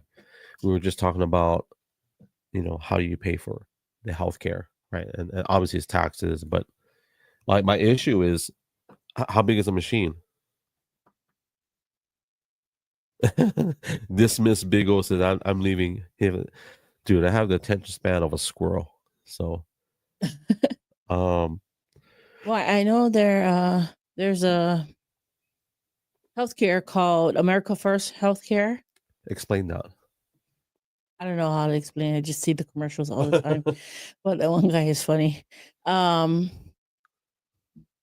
America First Healthcare is supposedly, I don't know because I didn't research the whole thing, a new program that is tailored to your needs. Yeah, like you don't get sick all the time. It's kind of like the car insurance. Don't pay for what you don't use kind of a deal. Is that what that is? Yeah, but so I want to say this about healthcare insurance as well. They don't make room for like holistic care or why would they? Or infusion, like if people need to, they want to get better, right? But pay for at least, some sort of that, like even chiropractic visits. I got into a 7-car accident a while ago when I was younger. And, I went to see a chiropractor to help, realign my back and everything. And they wouldn't pay for it. My health insurance wouldn't pay for it. So I paid it out of pocket, and it was so beneficial to me because after getting into that accident, I had vertigo and vertigo. Yeah. Did I say vertical? You said vertical. Which is the opposite of vertical. I had vertigo and hold on. Let me throw you for a second. You don't know, my wife is part Samoan, so that's why I got the vertical. vertical. Vertical. Okay, anyway, Uh, sorry. anyway, and the chiropractor put me in this thing around my neck. He put this thing under my neck, and he was feeling, my neck and stuff. And he basically put, cracked my neck basically, but put it back, put all those things into alignment, and then my world stopped spinning. I was like, wow, I didn't know that could happen. But he was saying, sometimes when you get into an accident and you get jerked around, there's your comes out of alignment, your spinal, whatever, your neck and whatever. So he put it back together. Anyway, my world stopped spinning. Like, it took me a while because if you ever had vertigo, you know that you can see the doorknob like right in front of you, but you think you're going forward, but you're not. Mm. And yeah, I don't know. Health insurance. I mean, if you're paying for it, shouldn't you be able to have some of the stuff that you would like to do, even if some of that stuff got to come out of your pocket? At least your insurance should cover majority of it, even if you have to make a co-payment for it. That's where I see there's discrepancies as well. So here's what I'll share this story. We'll go to the next subject. But I met a lady last year. She does the underwriting or not, whatever she does. She works for an insurance company. Underwriter, probably. Well, I think she's a higher. She's like an executive, so it's much higher than that. But anyway, she said that she basically comes in a few times a year to do audits on her teams here. And so what and one of the things that they found was surgeons that can't get work done or basically a job in a certain time frame. So what they tell their patients, just go to the ER, tell them this, and this, and then they'll call me. The problem with that, the pay rate is a lot higher because it's an emergency situation. So rather than the client or the patient waiting until July, August, September for the surgery, they're doing emergency when it's technically not an emergency. But the surgeon gets called in because he's on call. His pay rate is a lot higher than it would have been if they had scheduled the surgery 6 months ahead. So with insurance, that's kind of how it works, right? If it's an emergency situation, you can get it done right away. If not, you got to wait it out. You got to fill out paperwork. They got to do all these things in order for, these So that answers your question. Why, when I go and if I pay for this, why can't it? Part of it is because there's corruption, even on the medical side of it, not just the insurance, but and we're not even talking about just I know there's fraud everywhere, but when you have surgeons reportedly sending people to the ER so they can get the job quicker at a higher rate, that already puts a damper on it. Yeah. Okay, last one. Elon's transatlantic tunnel. Have you heard about that? I think I told you earlier. Yeah, you told me that earlier. I don't know. I do not. It's not underwater. It's technically underground. Yeah. But it's underground. It's still under something. What happens if there's an earthquake? Technically, underground does not feel the effects as above ground. You don't feel the effects, so there's nothing going to collapse because there's a hole in there. I don't know. When you see a hole in the earth, where's the hole? We should dig a tunnel and just jump all over and see what happens. I'm sure there's some stuff, but outside of the possibility and the engineering of it, I'm not sure if I would even go in there. Like, I don't know. I feel like I don't trust it. Like, I don't know. Give me the scientifics about it and give me a whole long list of information, letting me read it through, and then maybe I'll make a decision on it. Like, show me some factual information that proves that it's safe. Yeah. Before I pull up a video, hello Salim, good to see you on Kick. And then Landmark said, just have it. Let me see what he says. He says that just means have. Oh, this is in regards to healthcare. Just have it tested and have free universal healthcare. We talked about that earlier. You probably gotta watch the replay. So in the tunnel, let me pull up the video for people that don't know me. Let me do Tesla. I want to give it away till we show the video. Let's see if it pulls up. Okay, yeah, it's the first one. Okay, let me show you guys a video. So, since we're talking about the transatlantic tunnel, so if you just jumped in, my wife and I are talking about the transatlantic tunnel that Elon Musk was talking about. So it connects New York to the UK. Okay, so theoretically, okay, so I'm going to pull it up. Not that one. Let me show you what. So the company is called the Boring Company. They it's not boring, but they dig holes, right? And so this is the first one that we wrote in. This is the one in Las Vegas. I'm gonna pull it up. You guys can watch it. Here we go. Let's do it. Let's play it. Now imagine you're going from New York to the UK in something like this. Put the volume up. I hope I don't copyright for this music. I don't own the rights to this music, by the way.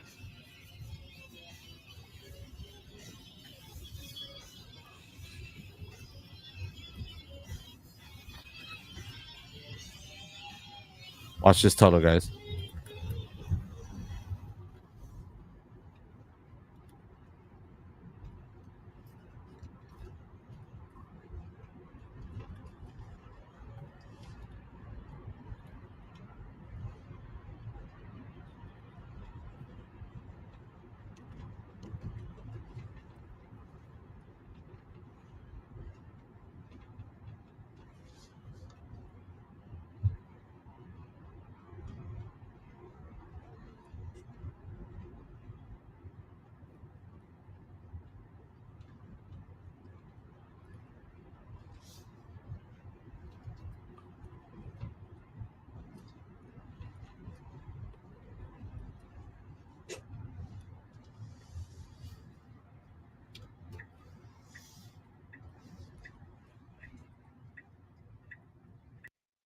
So that tunnel was very short. I don't know how long it was.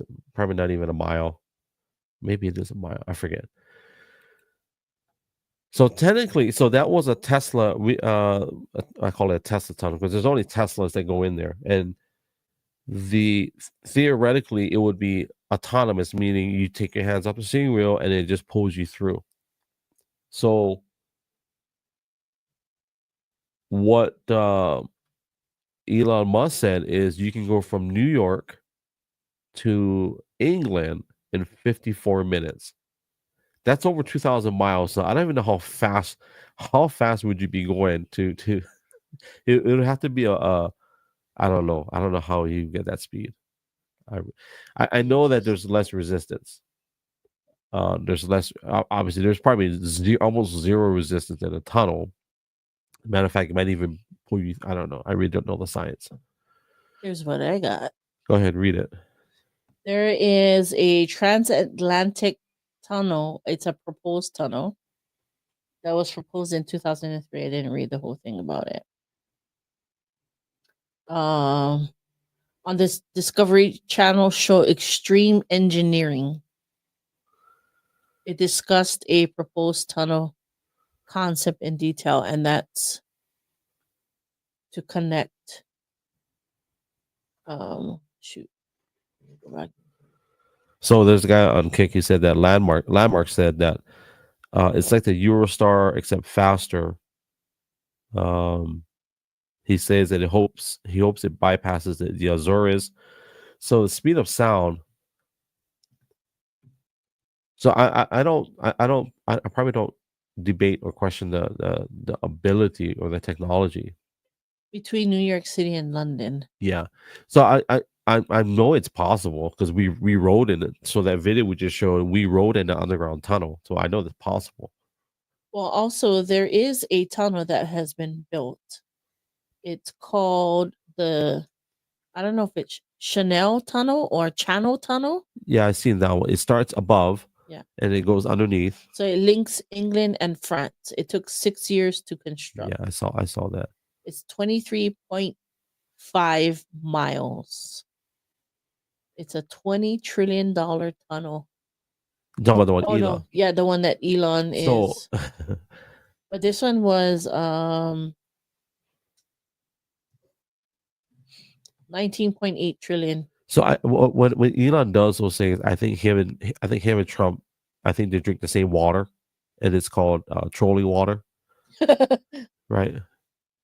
So I think they say stuff, and I'm sure it's possible at that price point. We don't debate the technology. My only question is, there's two questions I got. So, do we have an overwhelming amount of people that want to go to England, to London? Were you talking about the Eurostar? This guy was he's probably Oh yeah. That's the one that's under the water. yeah. So here's my question: do we have an overwhelming amount of people that want to go to England from New York? I don't think so. The Pope. What at $20 trillion? That would cut out 2/3 of our deficit just for the United States. Let me see. Now, if Trump says we're going to build a tunnel, England's going to pay for it, then maybe.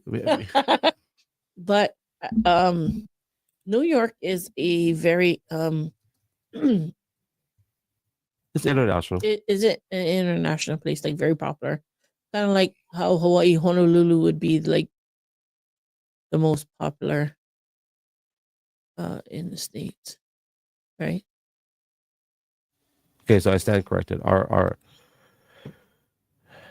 national debt it went up to 36 trillion. It So went up. well, I don't know what it was from when I last checked. I thought it was 30, it's at 36 trillion. So 20 would knock out over half. I guess because it would be easier for people to travel if they're using their own car. I don't think it'd be for cars though. What would it be for? You'd have to ride like a what do you call those thingies? It'd be mass transit. Okay. Who's gonna drive a car at 500 miles an hour?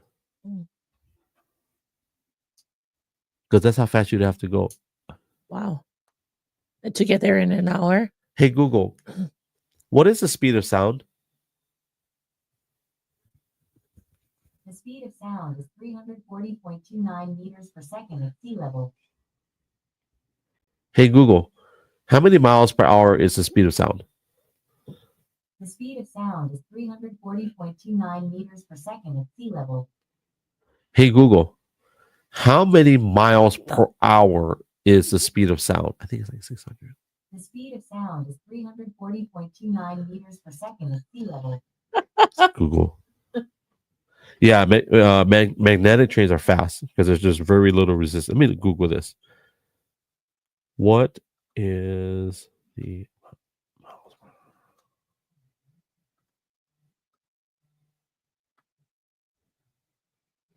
767.27 miles per hour. Okay, so yeah, let's just say 770. So basically 770 miles an hour. 760. Okay, let's just say 700. Make it easy, man. 700 miles an hour. You have to go 700 miles an hour. Wait. You'd be going Mach 2. Wait, how does he do that? Okay, hold on. Hey, Google, what is the distance between New York and England? England is 3,399 miles from New York. I don't understand how can you go from New York to England in 54 minutes if it's 3,000 miles away?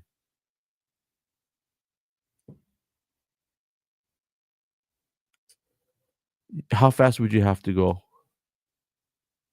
You'd have to be going at least 3,000 miles an hour. You'd have to be going. I don't know. I'm not a smart guy. I just think that sounds silly. Anyways, that's funny. Per hour. That's like 3 hours, 1, 2, 3, maybe 4 hours. So you'd have to be going 1,400. You'd have to be going 2,000 miles. So maybe Elon's thinking about doing a rocket. Maybe 5 hours. I don't know. Somewhere between 4 and 5 hours. Hey, what's up? Hey, City Flyers on Kick. Good to see you. Oh, is that Kick or YouTube? Which one is this? Oh, that's Kick.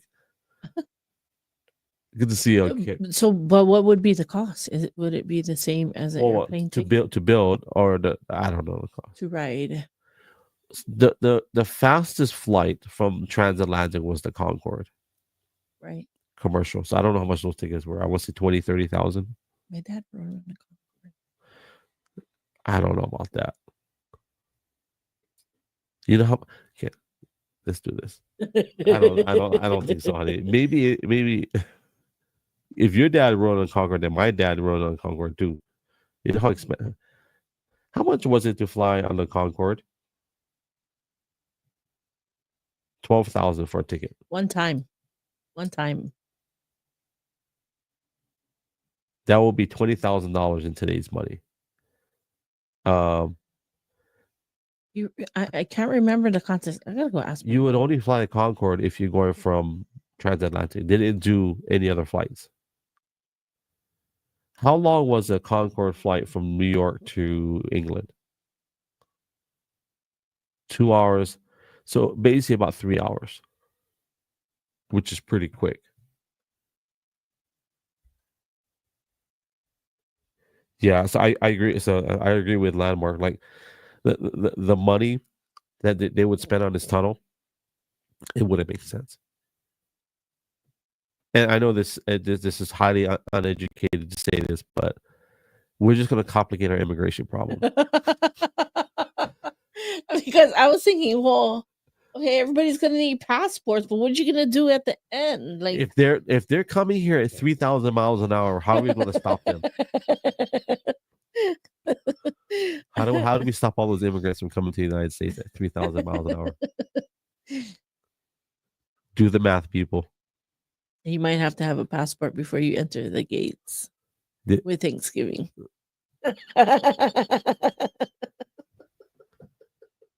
Our Twitter family, they already left. They left the room, but that's okay. We still love you, Twitter family. Oh, they did? No, well, don't catch it on replay. The magic is gone on Twitter right now. So somebody, I posted something when I shared an old egg drop clip. And for those that don't know what egg drop is, let me give you guys a quick history lesson. Yeah, I'm on Twitch too. So I'm live on YouTube, Twitch, Kick and Rumble, and also on Twitter. If you know what Twitter is, not a lot of people know what Twitter is or X. So I'm just kidding. That was a joke. So we used to have this company called Egg Drop, and what we did was we offered bots that would engage within live streams. And anyways, our company, we fizzled it out in 2020, I think. 2019, we shut it down. No, yeah. 2019, we shut it down.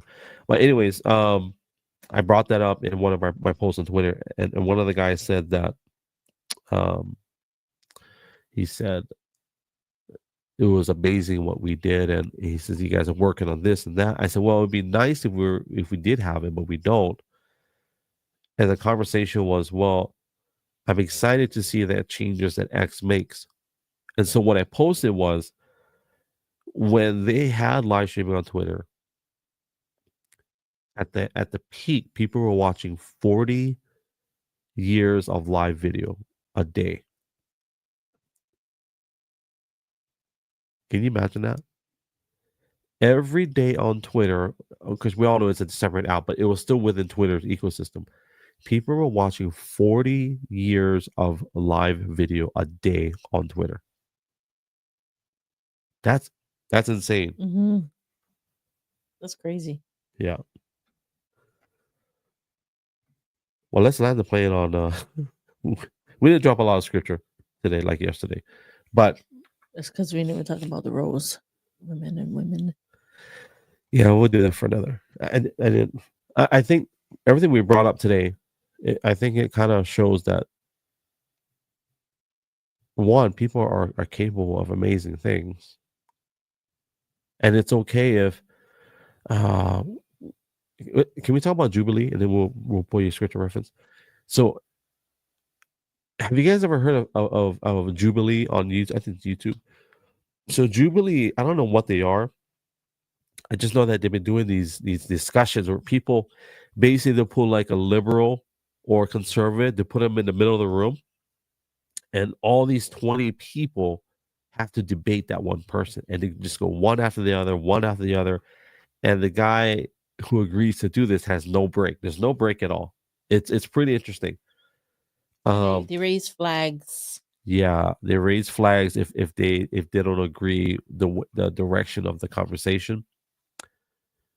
The ones we enjoy are the ones where the conservative is sitting in the center, because even though they're getting attacked, it's still funny. It's fun to watch. But for some reason, when I see the liberal people get in the hot seat, it always seems aggressive and angry, and nobody's having a good time. And even though people are being like, there's a lot of inappropriate discussion, I think, on a few of those. But for the most part, the guys who are the conservatives, they know it's just a debate. Like, they don't get offended. At least it appears that way. Yeah, like that one girl that was so mad that She wished for his daughter to get, assaulted. she said, Sexually. Yeah, I don't want to use the word because they might shut us down on YouTube for using a certain word. So yeah, YouTube is weird like that. If you say a word, even though if it's in an innocent discussion, it'll get flagged. It's not like I have a bunch of people watching on YouTube, but still, for principle. So, anyways, yeah. So the Jubilee was interesting because it brings the thing that I found interesting is that it talked a lot about DEI, diversity, equity, and inclusion. But when it came to people running up to speak, they didn't have DEI. They were all fighting for that one seat. Yeah, right. I find that interesting. Well, because of what they're teaching, and one of the classes that I had to take, that was like the hardest class that I had to take, because if you're an independent thinker, meaning that you don't think like everybody else, and you listen to some of this stuff, I mean, you should be listening to some of this stuff, not just really listening to them, and you should be learning from some of these things. But when I was watching some of the videos and some of the things that were said, I was like, this makes no sense. It's like, it's crazy, because I can see the indoctrination of trying to teach these people differently than what should be normally taught. It's almost like you have a square, but you're telling everybody it's a circle, and they have to believe you that it's a circle. It's like, it makes no sense, because the whole diversity, equity, and inclusion, and I said this before, if you look at is it Title 7 in the discrimination law, it talks about all those things. So I didn't even understand what you're talking about. What is it? Title 7? Civil rights. Civil rights. Civil rights. Let me clarify. I didn't mean to say it like that. I was reading the screen and talking. I can't multitask. Civil Rights Act. You're not to discriminate against anybody. It doesn't matter if you're handicapped, or you sit in a wheelchair, or you look at McDonald's. McDonald's is the most diversified, inclusionary, equitable business, because they employ everybody. No matter, they employ everybody. Growing up, and I lived in Neva Beach, we had several of McDonald employees. They were handicapped, but hey, they're doing what they needed to do. They made money, But Well, and there are some of us who probably should have been handicapped, but we passed we passed the test. It was different back then. yeah, it's just this weird thing where it's almost like, it's not almost like, it's like entitlement. That's what it is. This whole entitlement thing. Like, I am entitled to this because of that. Yeah, yeah. Yeah. I want to acknowledge Brother Dean on X. He's a historian, and thank you for being here. Good to see you. And, going back to so what we're talking about, if you jumped in, we're talking about the TV show. Well, it's not a TV show. Well, I don't know what it is. It's called Jubilee, where they bring in people and they basically gang up on one person for the sake of debate and education. Some of those people are just spiteful and just, Ben Shapiro, even Ben Shapiro gets under people's skin. I think because he comes across that way. But there's this one guy that just berated him for a long time. He just sat there and took it. Yeah. It's a trans person. Well, because as he was speaking, like, this person wouldn't even let him speak. And when he, as he was speaking, this person was getting like more irate. So he just sat there and he's like, you know what? I'm just going to drink my water. I'm just going to sit here and let him vent. Listen to you and let you vent. And at the end of the show, that's what he said. He said, some people just need to, but he said he finds it, what did he say? Despicable that in that context of what they were doing, that this person took that amount of time away from everybody else to actually debate what was supposed to be debated. Basically, you're taking away a seat from somebody who really actually wants to debate this based on. He didn't want to contribute to what he was there for. All he wanted to do was to berate. Yeah, Ben Shapiro. That's it. That's what he was there for. Basically, that's what he said. How does it feel now to da da da? I was like, what? Let me read these comments, and thank you, Landmark. Appreciate you. He said that he sees what you're getting at, but it's important to show people how to tolerate others. But it is going full circle now, and he says, I just use it now to annoy superstitious people. I will say, look, if in the era of tolerance, I agree. Hey, I tolerate a bunch of silly stuff.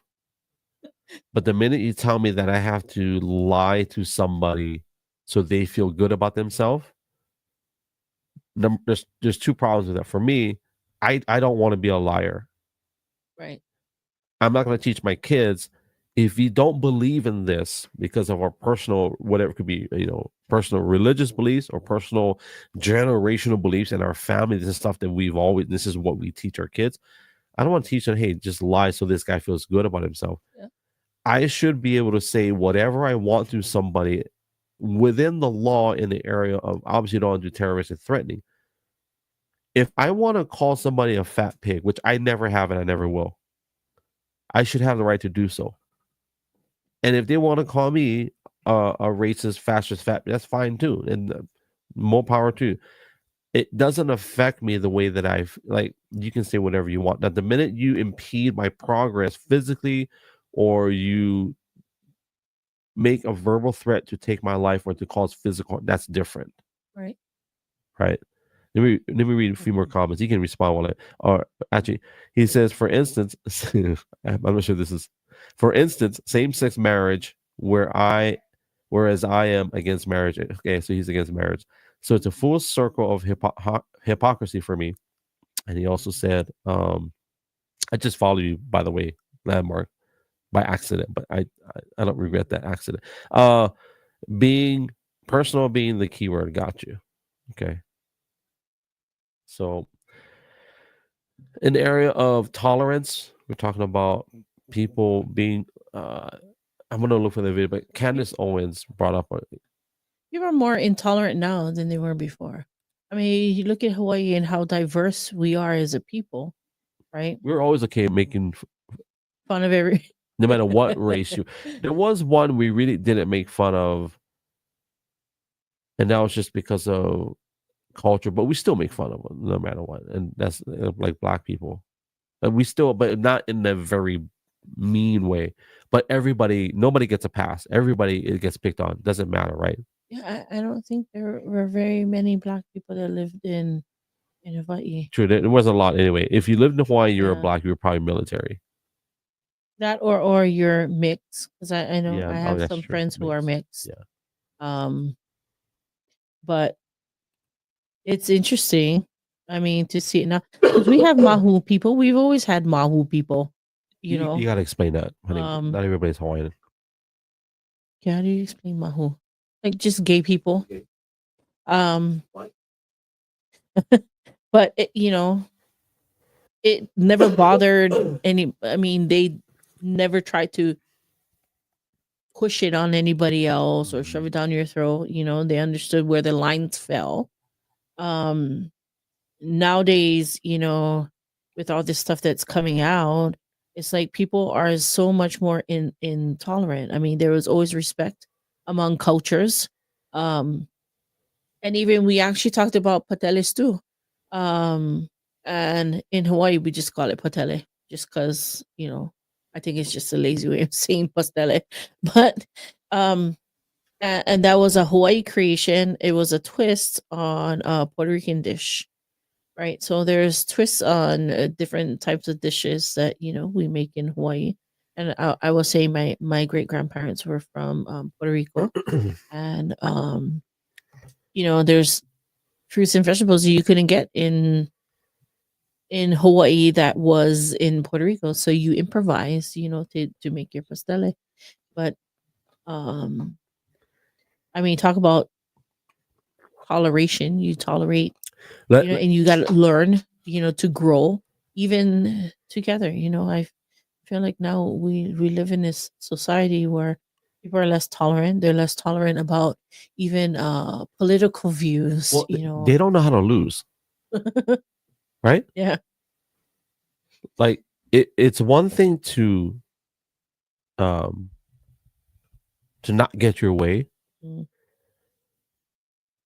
In a culture where everybody's a winner, that's super unhealthy. There is no such thing as everybody's a winner. There is no such thing. I got bullied. I don't know if you got bullied. Maybe were you a bully or were you the bullier? Both. We've all had that. So the fact that everybody's a winner, that's not healthy, right? Save the Dolphin says racist.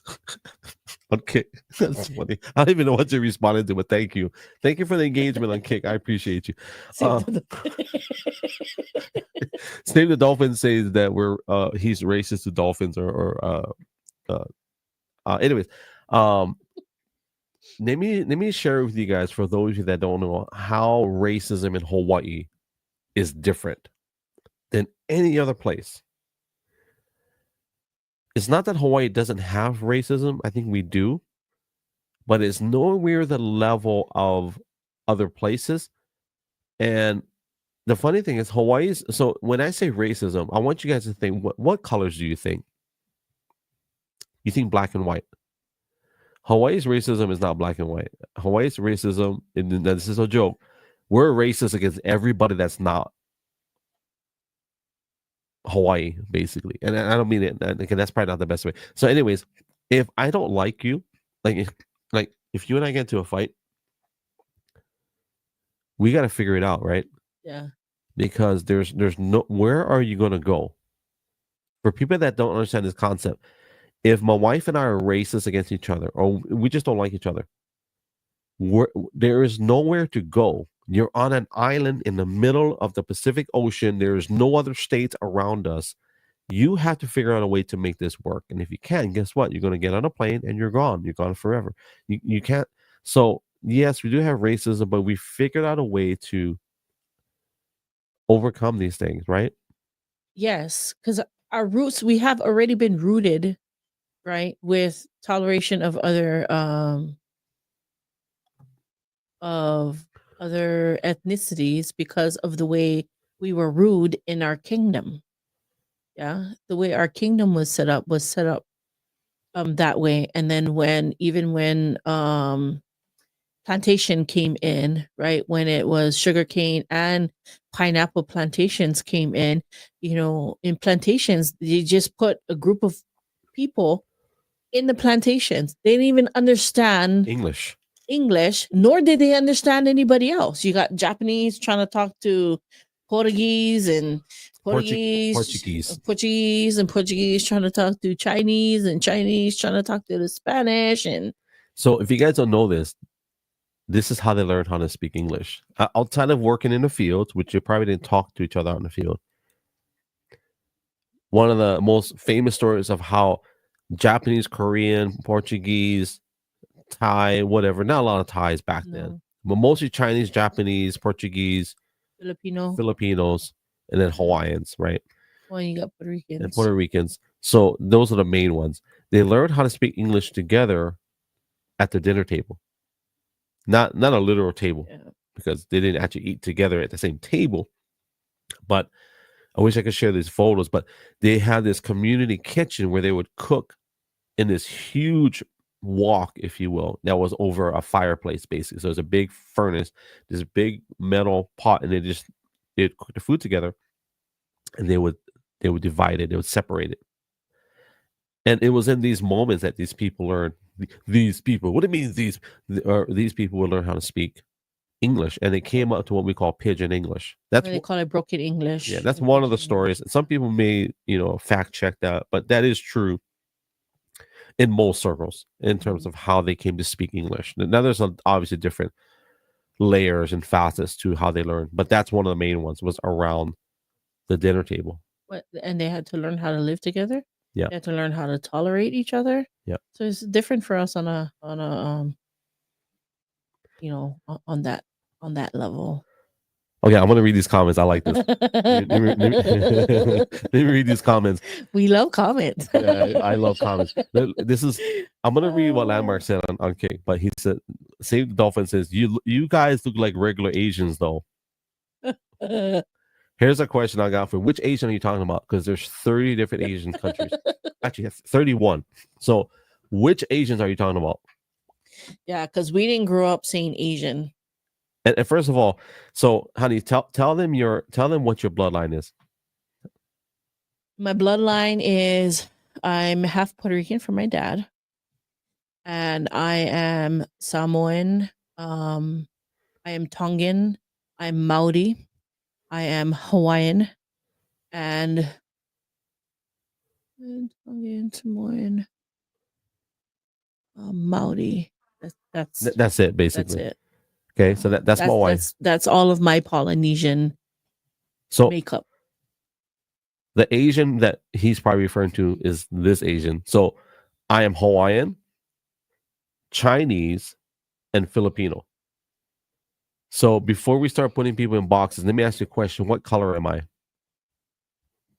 I'll leave it open ended. What color am I? The Anue. White. It's just a white. I am pretty white. That's funny. I like this guy. I am pretty white. I tell you what, you are right there. I should be darker. But I don't get the sun right now. It's and somebody said yellow. So right, why don't we call Chinese people yellow anymore? Remember the song? They are red and yellow, black and white. They are perfect in inside. Right? Is that the song? Yeah, I didn't learn that song growing up, but I mean, when I heard it, I was like, "Who is red and yellow?" So I mean, I never understood that, so I just thought it was a funny song. I don't know. I learned a song. Here's the question. So, Asian is a way for people that do not understand what the importance of knowing your ethnicity. So, perfect example.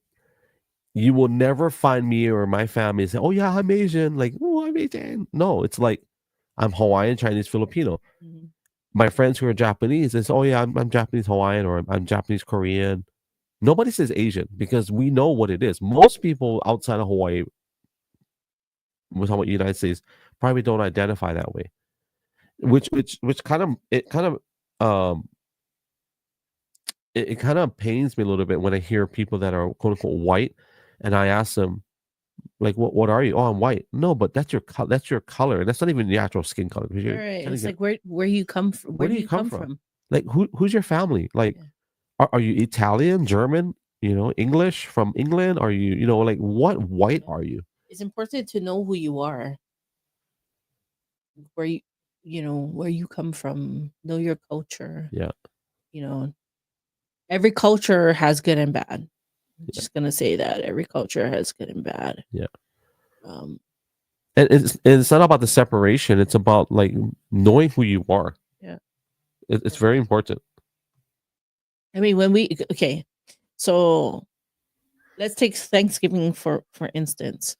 Back home in Hawaii, we maybe had turkey sometimes, but the turkey was imu'd, which is an underground oven that you'd make in that we would make in our yard with hot stones and with tea leaves and banana leaves, and you'd make it overnight for at least 12 to 15 hours. That's if we had turkey. We didn't always have turkey. When I went to my Hawaiian side family, we never had turkey. We always had lau, kalua pig, beef stew, poi, fish. That was our Thanksgiving. My nana side and my dad's side, we had emu turkey. Sometimes we would bring emu turkey to my grandma's house. But I don't ever remember having turkey at my grandma's house. Sometimes only, like I said, if we made emu turkey. But we always had red rice, patele, bacalao salad. Like our stuff always consisted of the food of our ethnic people. So my cousins are half Puerto Rican, half Filipino. So sometimes we would get pancit. Sometimes we would have lumpia. And then I have another half of my family is Puerto Rican, Samoan, and sometimes we would get some Samoan food. I love Samoan food. I love it. Anyway, it's always diverse, but it's not like we had food like how they would have it here in the mainland. This is what we call the mainland. Because we would celebrate differently. And there's some things in Hawaii culturally that we don't celebrate that people here celebrate. Like we don't celebrate 4th of July. Like we celebrate 4th of July. We celebrate Thanksgiving. We celebrate just because we love celebration. But we don't celebrate the same way. Like 4th of July for us has no real meaning to us, except that it's a celebration for America, because we were never a part of America back then when all these things were happening. So for us, we always lived in a kingdom. It's very different. So the celebration would be for us in Hawaii would be different as well. So culturally, Hawaii is very different than the mainland United States.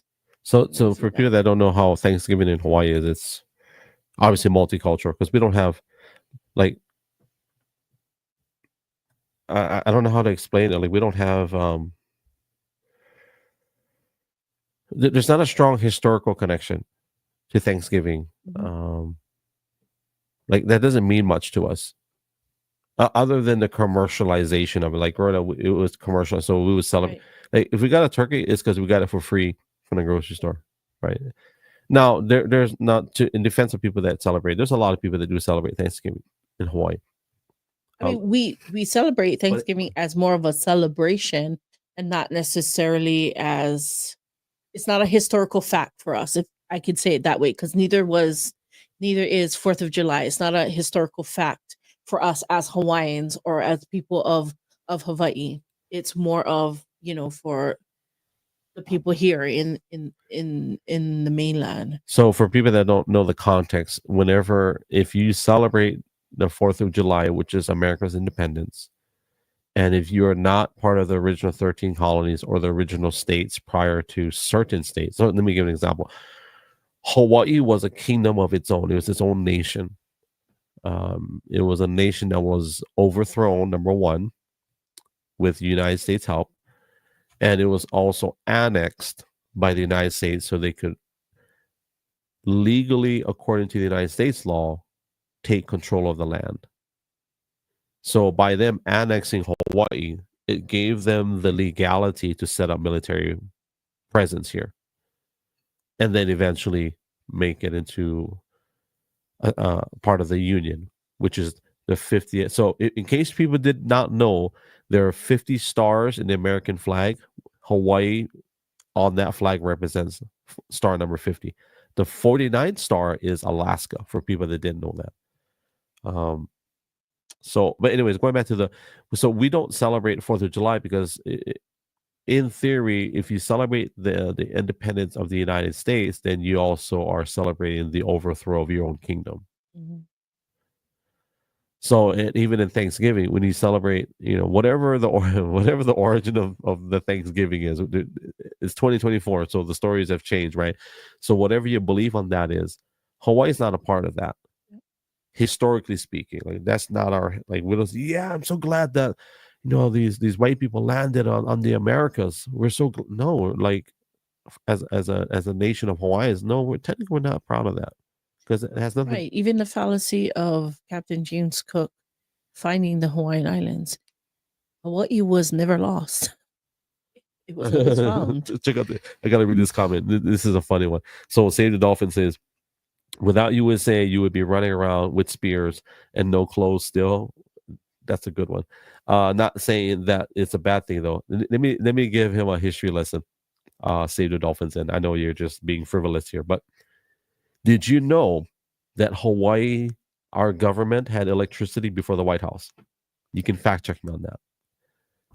Our government in Hawaii, our state capital at the time, had electricity in the government buildings before the White House had electricity. You can fact check me on that.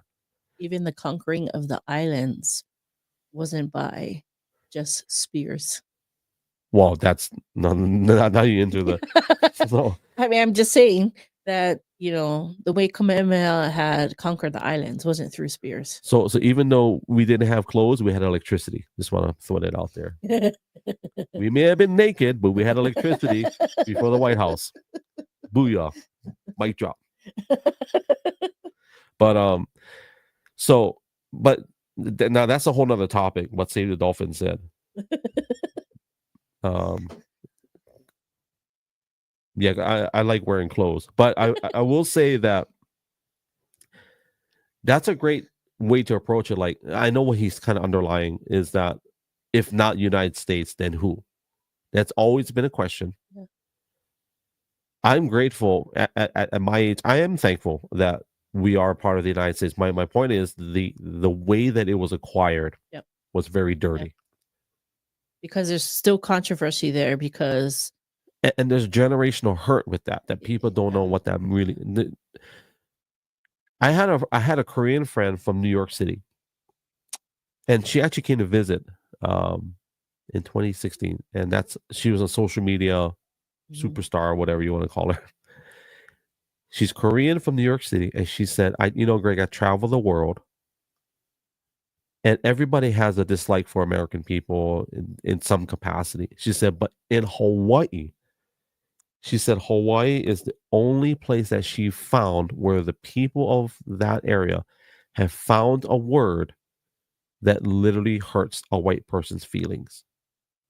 And I thought about that. That's so true. And if you don't know what that is, you can look it up. You guys can Google it. In depth and with passion. Well, I think part of it is that there's a deep historical, psychological root behind that word that a white person will know, oh man, that hurts. Like, because it's true.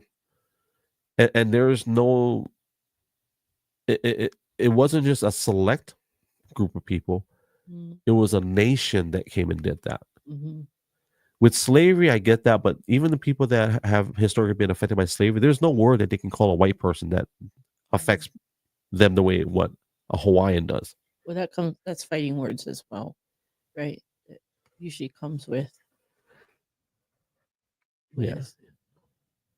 all that stuff. If you look up our history, I mean, even with the apology law, they very much acknowledges that they illegally overthrew our government, And, even with the annexation, because the and they were a part of it. Yeah. If you was guys want to wrong. know what we're talking about, just Google Bill Clinton 1995 apology letter to the nation of 93. Hawaii. 93, sorry, 93. Tax-free casinos. So the and No casinos. listen, we're not sharing all this to get Oh. reparations or compensation. I will say Yeah, that the funny thing is, us as a people, we never wanted reparations. We just like our land back because we understand there's two things in life that you need: land and water. With land, you can thrive. With water, you can thrive. We're not a lazy people that want just money or whatever. Yeah. We just want our land and we want water so that we can self-sustain us as a people. I don't. So Landmark said, reparation, compensation, and then Save the Dolphins. They start some tax-free casinos. Believe me, the Hawaiians will love casinos. But as our fellow friends, indigenous First Nations people outside of Hawaii, they've proven that it's not really a healthy model, generationally speaking. Well, even generationally for us, I mean, if you go back to game rooms and all this stuff, it always leads back to corruption. Yeah. And we'd rather not have all that type of stuff in Hawaii again. Although we still have game rooms, there's still, Hawaii people love Yeah. casinos. I will tell you that. yeah. 'Cause That's they're always- why that's why they consider. But keep it in Vegas. Yes, Keep it in I was gonna Vegas. say, that's why they consider Nevada the ninth island, right? That's Vegas. And I'll pick up my I have family in Vegas, and I'm like, Some of my family moved there just because of that. well, Nevada is probably one of the cheaper places to start life outside of. I mean, I wouldn't do it in Vegas, but like Henderson, for example. But I've never heard of anybody say, you know what, man, I raised my kids in Vegas, and man, I love it. I love raising my kids in Vegas. No, I don't think so. I think there's more opportunities. That's why, it's like, oh, I can go work at one of those casino places. It's easy to basically get a job there, right? And Landmark said it's too late to take the land back now. Well, yes and no, because there is about 400,000 Native Americans, Native Hawaiians left. The majority of them did not live in Hawaii anymore. As a matter of fact, the majority of what they found is the majority of people that have Native Hawaiian ancestry. A lot of them are in Nevada, Washington, Oregon, Texas. So those are the primary states, and California. But not so much California, because Washington, Oregon, and Nevada have probably the highest concentration of Native Hawaiian population outside of Hawaii. And the only reason why we've moved away from our islands, I'm not saying us personally, because we are here, because we are personally taking care of family, but majority of my family did not move away from Hawaii because they wanted to. They moved away from Hawaii because they couldn't afford to live in the islands. Even with Hawaiian homelands, right? Even with Hawaiian homelands, even that is a corrupted thing where you got Hawaiians on these lists forever. Like, we got to explain that. People don't know what that is. So if you're Hawaiian and you have to be, according to their stipulations, you got to be at least half Hawaiian. You have to prove your bloodline to be put on this list where you can get a Hawaiian homeland. So back in the day when my mom them when my auntie them were on the list, or my grandma's sisters were on the list, it's where you would get a land for you to shelter, and then another land that would be associated with that, either agriculture or pasture and land, so that you could basically make your own money. So you can either grow things to eat and sell, or you could raise cattle, raise, I don't know, whatever, goat or whatever, to also eat and make money on top of that. Now there's these long lists of people that still is on these lists. Like my auntie passed away and my mom is on the list. and that's a long time for somebody to be on the list and not get a home or not have a home, or not have a land that you could build on, because even that, you don't even own the land, right? But even in our culture, we never believed in owning the land. We believed that we were stewards of the land, because no matter what, when you die, you don't own nothing. So these comments I'm reading on Rumble and on Kick. So one of them is, of course, we got Landmark and Save the Dolphins are very. Thank you, I appreciate you guys, by the way. And then good comments. One of the things is increase the indigenous people's wealth, health, and you covered some of that. And then one of them says just sell the land and ball out, which believe me, some people have. And then so we're going full circle with the original diversity, equity, equality conundrum. Here's what I'll add to that is that everything that you guys are talking about, those are a Western mindset. That is not. People ask all the time, "Oh, have you ever had island fever? Do you ever feel like you just can't stand it anymore?" I'm like, that's a Western mindset when it comes to an island, because they don't know what it is to have little in terms of land or just possessions. But then when you think about it, when you look out your back door and you see the ocean with nothing blocking you, you have 82 degrees, 365 days a year. You have no harsh winters. Nobody's dying of hunger because food grows crazy abundant. You have the ocean. You have food that just grows without fertilizer.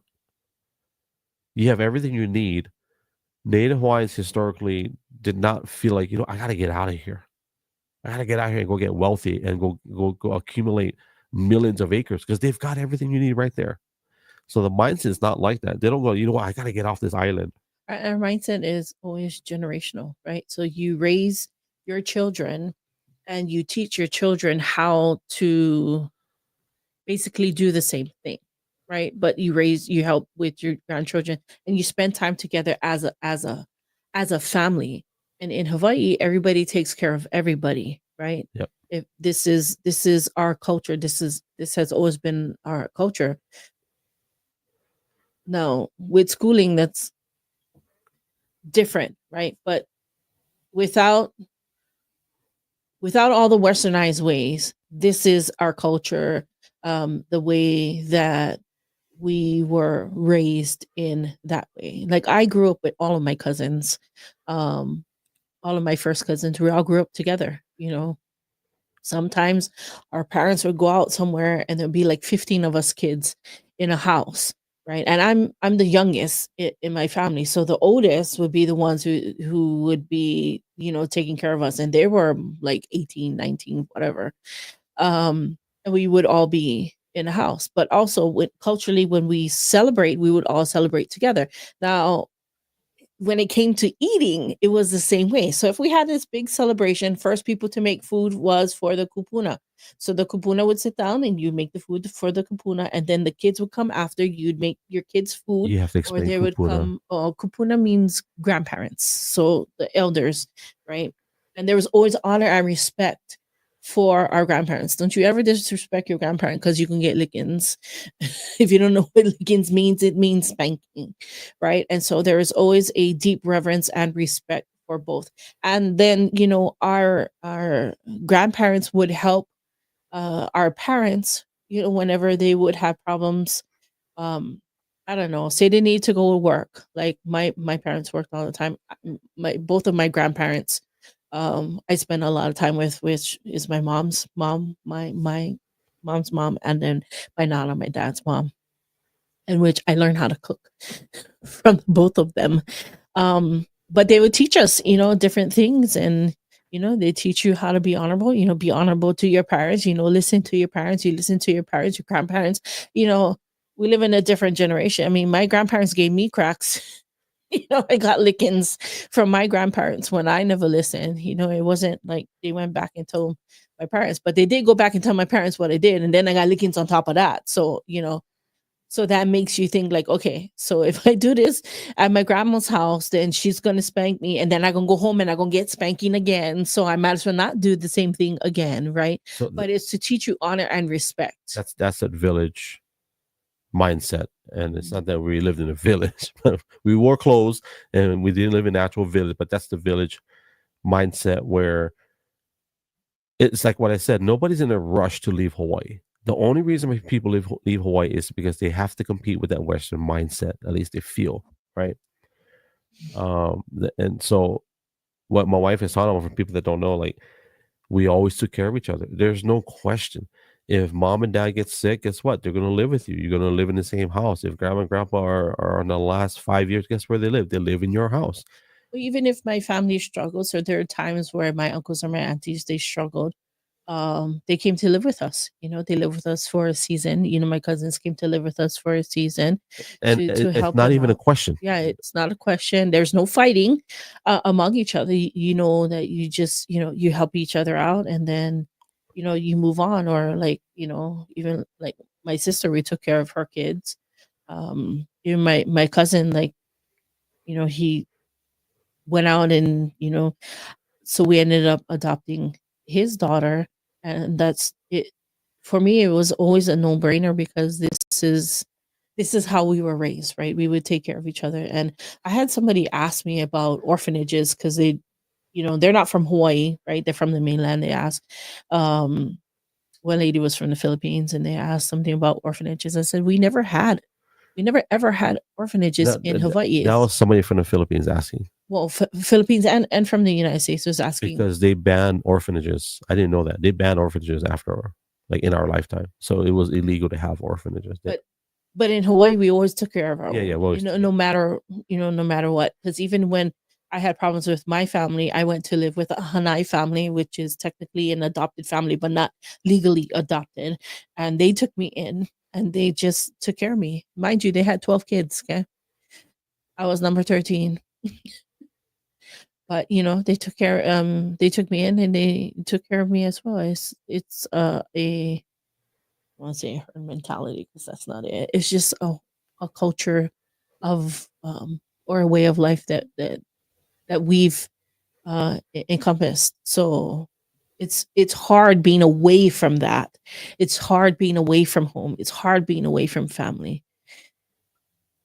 But we're here taking care of family too. I'll read one comment. I think this is a good place to come in for a landing. We're kind of past our time. So,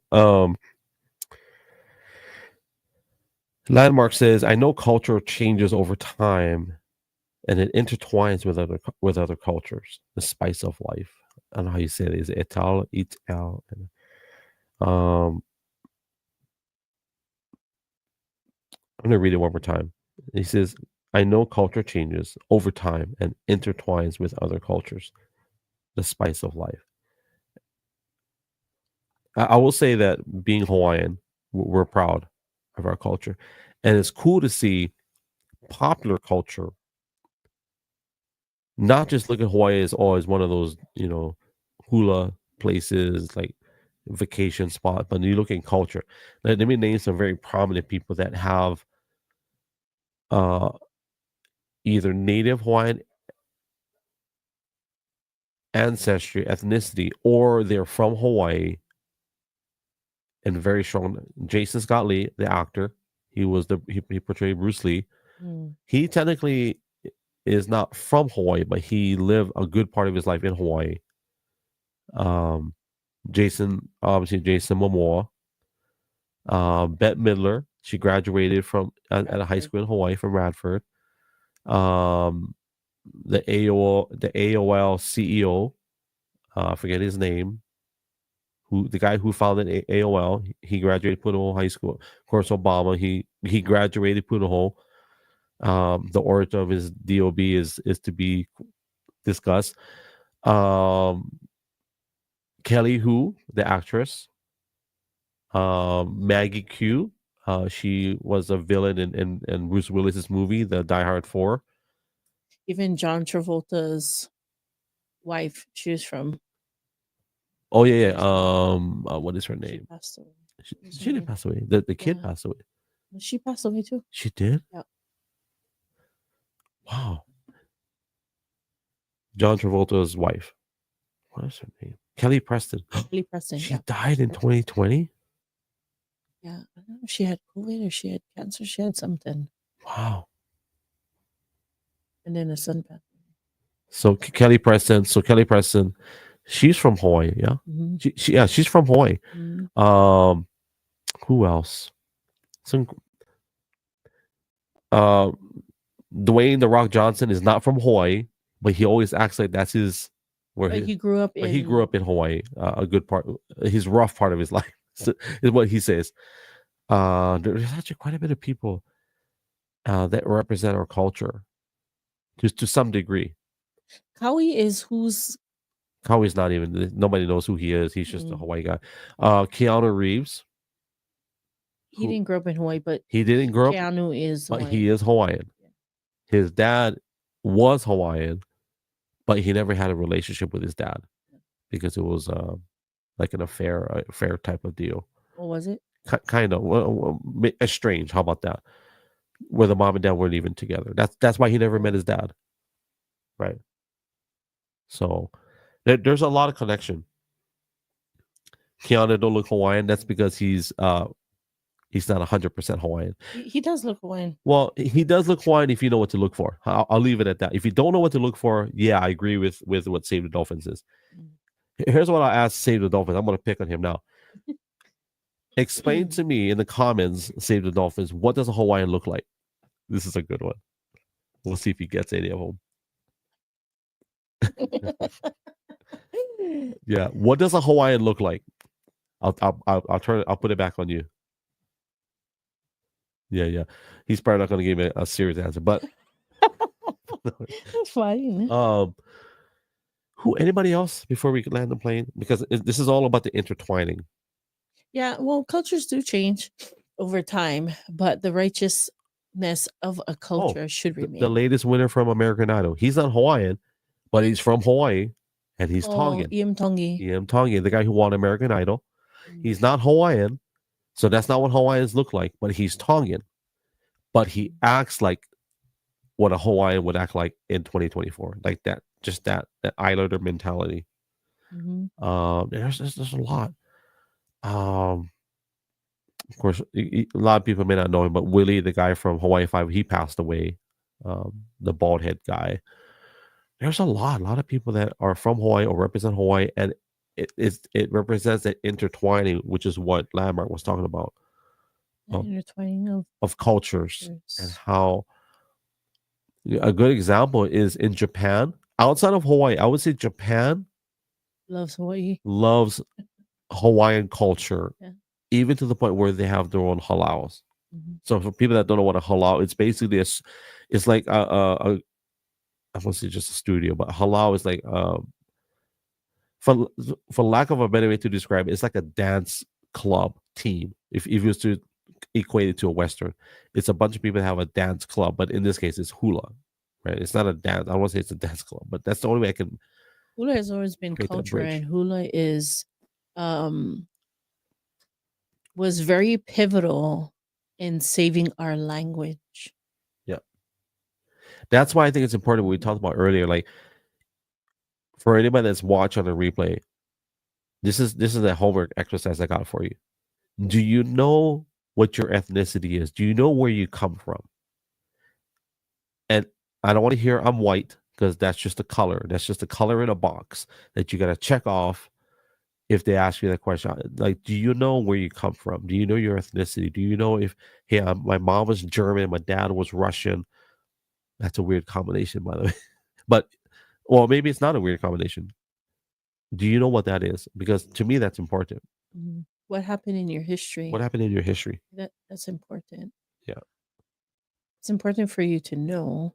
It's important for you to know your identity and know where you came from. You know, it's a part of you. That's why. It's one of the things that we, as people from Hawaii, identify with, because it is a part of us. It's part of our history, and it's part of what makes you. Yep. right? And like I said, there's always good and bad in a culture, in a people, and you take the good, right? You trash the bad, right? Yep. And you run with that, right? And be who you are, be the best version of you that you can be in who you are. I want to say that Hawaii, our people, has always been very accepting of other cultures, but we have always been very loving. It's two things: very loving, Yep. and very family oriented. Very family oriented. We understand, the value of family and being a family. That makes us who we are, you know? Yeah. So landmark is Celtic and Viking, and then he's Oh, naming nice. the other people, Anglo-Saxon, and then um, What is Anglo-Saxon? I don't know. I don't know. It's European of some sort. I don't know what. Let me look it up. Hey Google, can you define Anglo-Saxon? According to Wikipedia, the Anglo-Saxons, in some contexts simply called Saxons or the English, were a cultural group who spoke Old English and inhabited much of what is now England and southeastern Scotland in the early Middle Ages. Like UK. Oh. They trace their origins to Germanic settlers who became one of the most important cultural groups in Britain by the 5th century. Wow. Okay. One of the most important settler groups in history. I will say, is British the history. Anglo-Saxon, from what we just heard on Google, is that it was kind of that bridge to that Atlantic, from Atlantic to. That's how I look at it. Now I'm sure they preserve a lot of the culture, but that's what I see. I'm glad you guys are responding on Kick. Like I see German people saying German, and one guy says Anglo-Saxon English. So I'm sure Google is not 100% accurate, because Google is never accurate on everything. But it does represent that continent area, that European area. Now, my friends, they lived a couple doors down from us. Their grandma was from Germany, and she still spoke German. She had its German accent, but super nice lady. She married a Japanese man, and that was so cool. But her and my dad would always have conversations all the time, and sometimes she would cry because she would talk about stuff that happened in Germany or whatever. I mean, I was still little. I wasn't, didn't want to entertain the conversation because I wanted to do my own thing. But it's such a cool thing, such a cool family. And they were, the grandma was German, grandpa, not Filipino, grandpa was Japanese, and then they were German, Japanese, Filipino, Hawaiian. So Save the Dolphins said a comment earlier about Keanu Reeves. He doesn't look Hawaiian, so he didn't answer my question about what is Hawaiian look. But Keanu Reeves is a great example of what it looks like, because his dad was legit Hawaiian from Waimanalo. Okay, so when a Hawaiian man meets let's just say a white girl, they have children. That's a great example of what a Hawaiian. I get Keanu Reeves never shows his legs or anything, but I'm pretty sure if we look at his calves, it may have some evidence of him being. It may not. Not all Hawaiians have the calves, so some do, some don't. But typically, nose features, the jawline, he looks very more not so much Polynesian. So anyways, and then of course Jason Momoa. If you don't know, Jason Momoa is not 100% Hawaiian. His mom. From Ohio. His mom was white, for lack But of. he looks like a hapa. Yeah, what we call hop, which means half. And then his dad is as Hawaiian as they get. His dad is like, his skin looks like burnt leather, shoe leather. Like that's how dark his dad is. Like always in the water. Now I have a cousin just like Jason Momoa. Okay, they are part Haole, right? So they look more on the Haole side than they do Hawaiian. But you can tell she's Hawaiian. And there's something about the way that they speak Mm-hmm. that you just cannot cover up. There's just something about that. Like like we know because when they try to talk local, like, oh, this he just sounds funny. I probably sound funny now to my family in Hawaii. Really? Like they know that you said it. You're the one that brought it up. You don't speak like the pidgin, and it's because I grew up a lot of my life on the mainland. That's my point. Yeah. But there's some things that okay, there's something about that guy. He's not right. Yeah. There's just something. And I know people that are watching us now. They're like, "Oh yeah, of course we can tell." Well, that's because, but there's something about people that are even the people that are haole from Hawaii. You can tell. Wait, this guy he's gotta be born and raised or something. It's like the haole guy that's in somewhere where we are. He's always putting up funny videos on Instagram. Well, I know my sister used to date this guy and his best friend was Portuguese. I mean, both parents, white, but brother was as local as can get. Yeah, I know we're supposed to end it, but I'll read one more comment. One guy says, "Mix up the gene pool for the best humans." So okay. And then Save the Dolphin says, "There has to be an original Hawaiian look before the white man entered." Oh yeah, my mother-in-law. Yeah. So my wife's mother, my wife's mom, my mother-in-law, we did blood work on her. My mom is like 95%. 97, something like that, and like 3% she has like this white blood in her. Yeah. Or was it 93% and the rest was something like that? Because she has a little bit of she has a little bit of, I don't want to say German because it's not German. She's not German, but she's some of what something is European, like Celtic. That's Ireland, yeah. Yeah, in that area. Irish, something, I don't know. Norwegian, Norway, something like that. I don't know. So to be fair, Hawaiians weren't lining up to mate with white people. No. So if you've never been to Hawaii, you will see that you don't see a lot of Keanu Reeves and Jason Momoa's running around. You will see more Hawaiian Chinese probably than anything else. Yeah. I'm not saying only Hawaii, but you'll see that base, right? A lot of Hawaiian Chinese, some Hawaiian Japanese, not a lot like Hawaii. There's a lot of Hawaiian. My cousins are Hawaiian Japanese. Ian and Hoku, they're Hawaiian Japanese. Their mom was Japanese. Not very much. I think the influence of Chinese was more prominent than any other immigrant as far as migration coming over to Hawaii. To more of the Chinese. To put it into perspective, because to address the comment, he says there has to be an original before the white man came.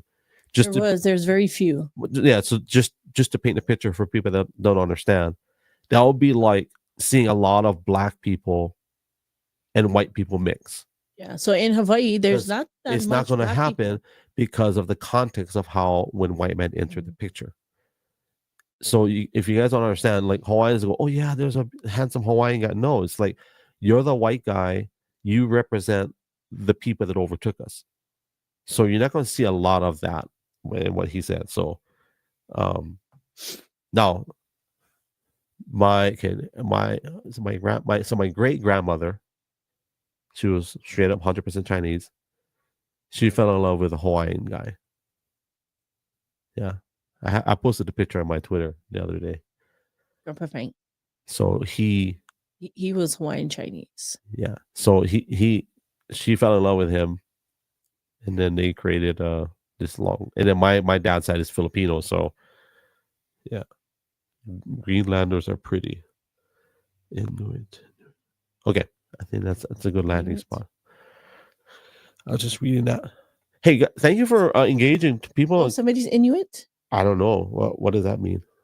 They're I think they're Alaskan Native Eskimo. Is that what that is? Inuit. I thought it was a typo. No. Yeah, he says I think so. So, Save the Dolphins, who got my attention. He said he brought it back. My first comment was that you look Asian. That's because I represent. And I want to. Here's my challenge. Research what a Hawaiian looks like. Research what a Polynesian looks like. Then research how many nations are represented in the Asian box. Okay, because one of the things I that caught my attention when we're here in Oregon was people say, "Oh, are you Asian?" I said, uh, No, I'm not Asian. which one? Where's the Asians? Where's the Asians at?" It's like, what? Wait, sorry. Like, tell me where the Asians are at. Because like I said, we identify, we know who we are. Mhm.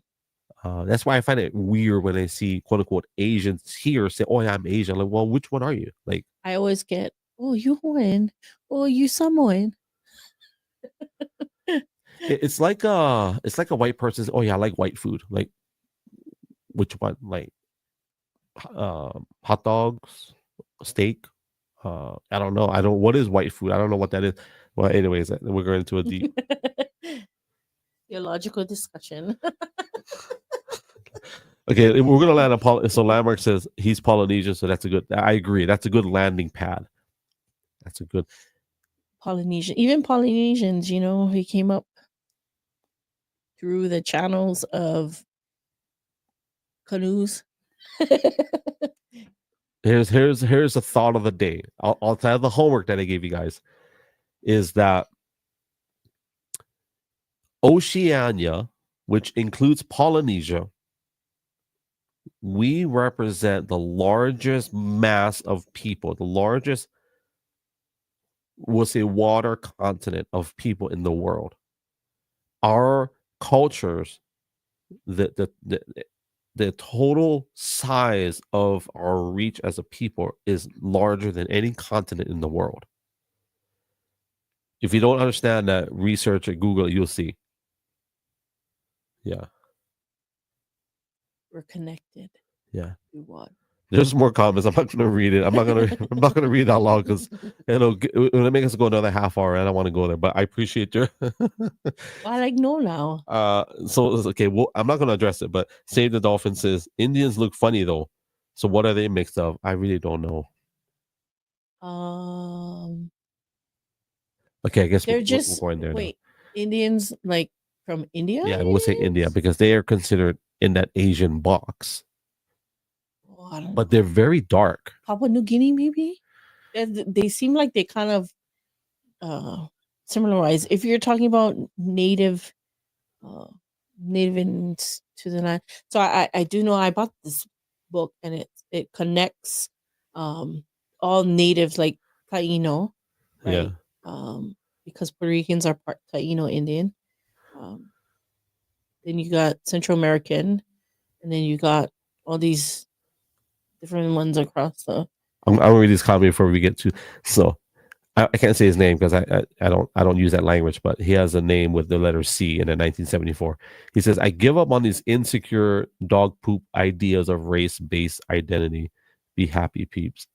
So I think race-based identity? I don't know. It sounds like a left idea or term. We don't use the terminology. What does that mean?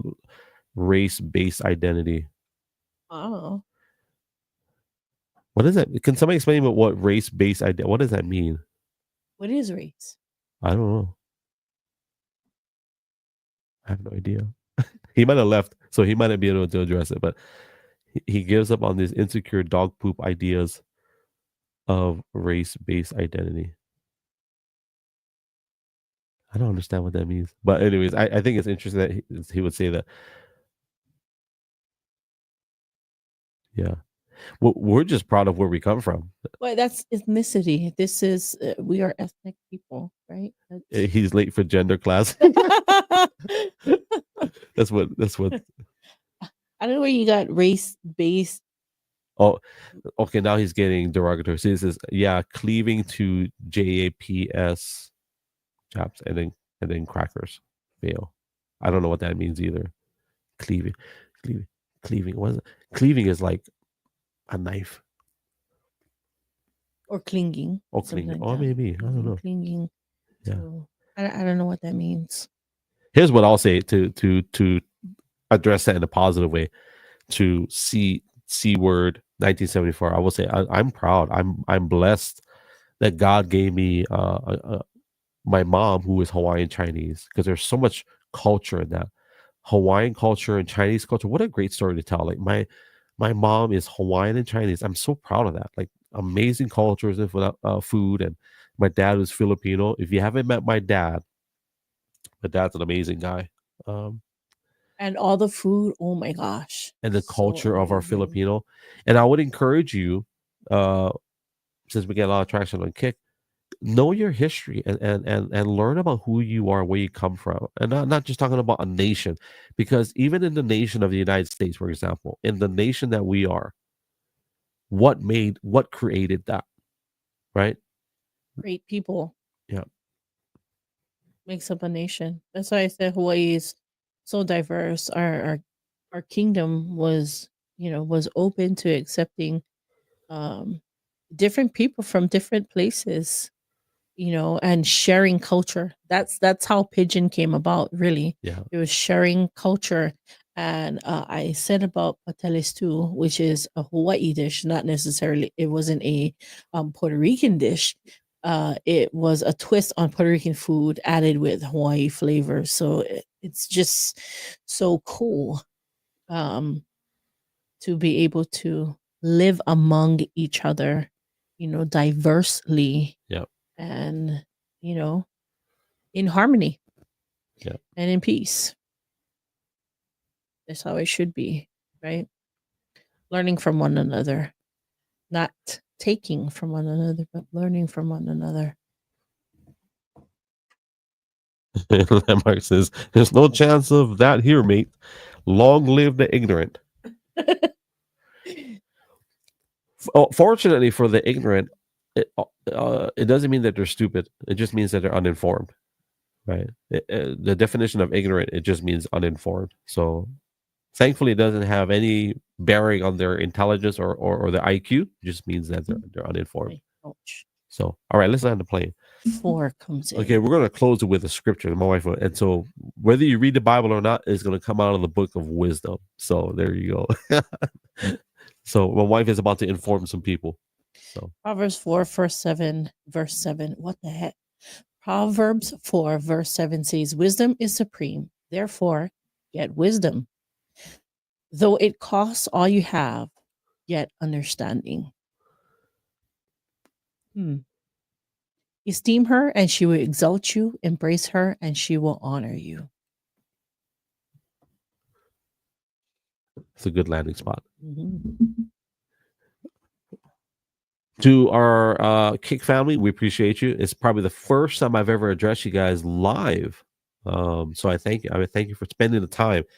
There's so many other things and so many different channels you could be on, but you're here.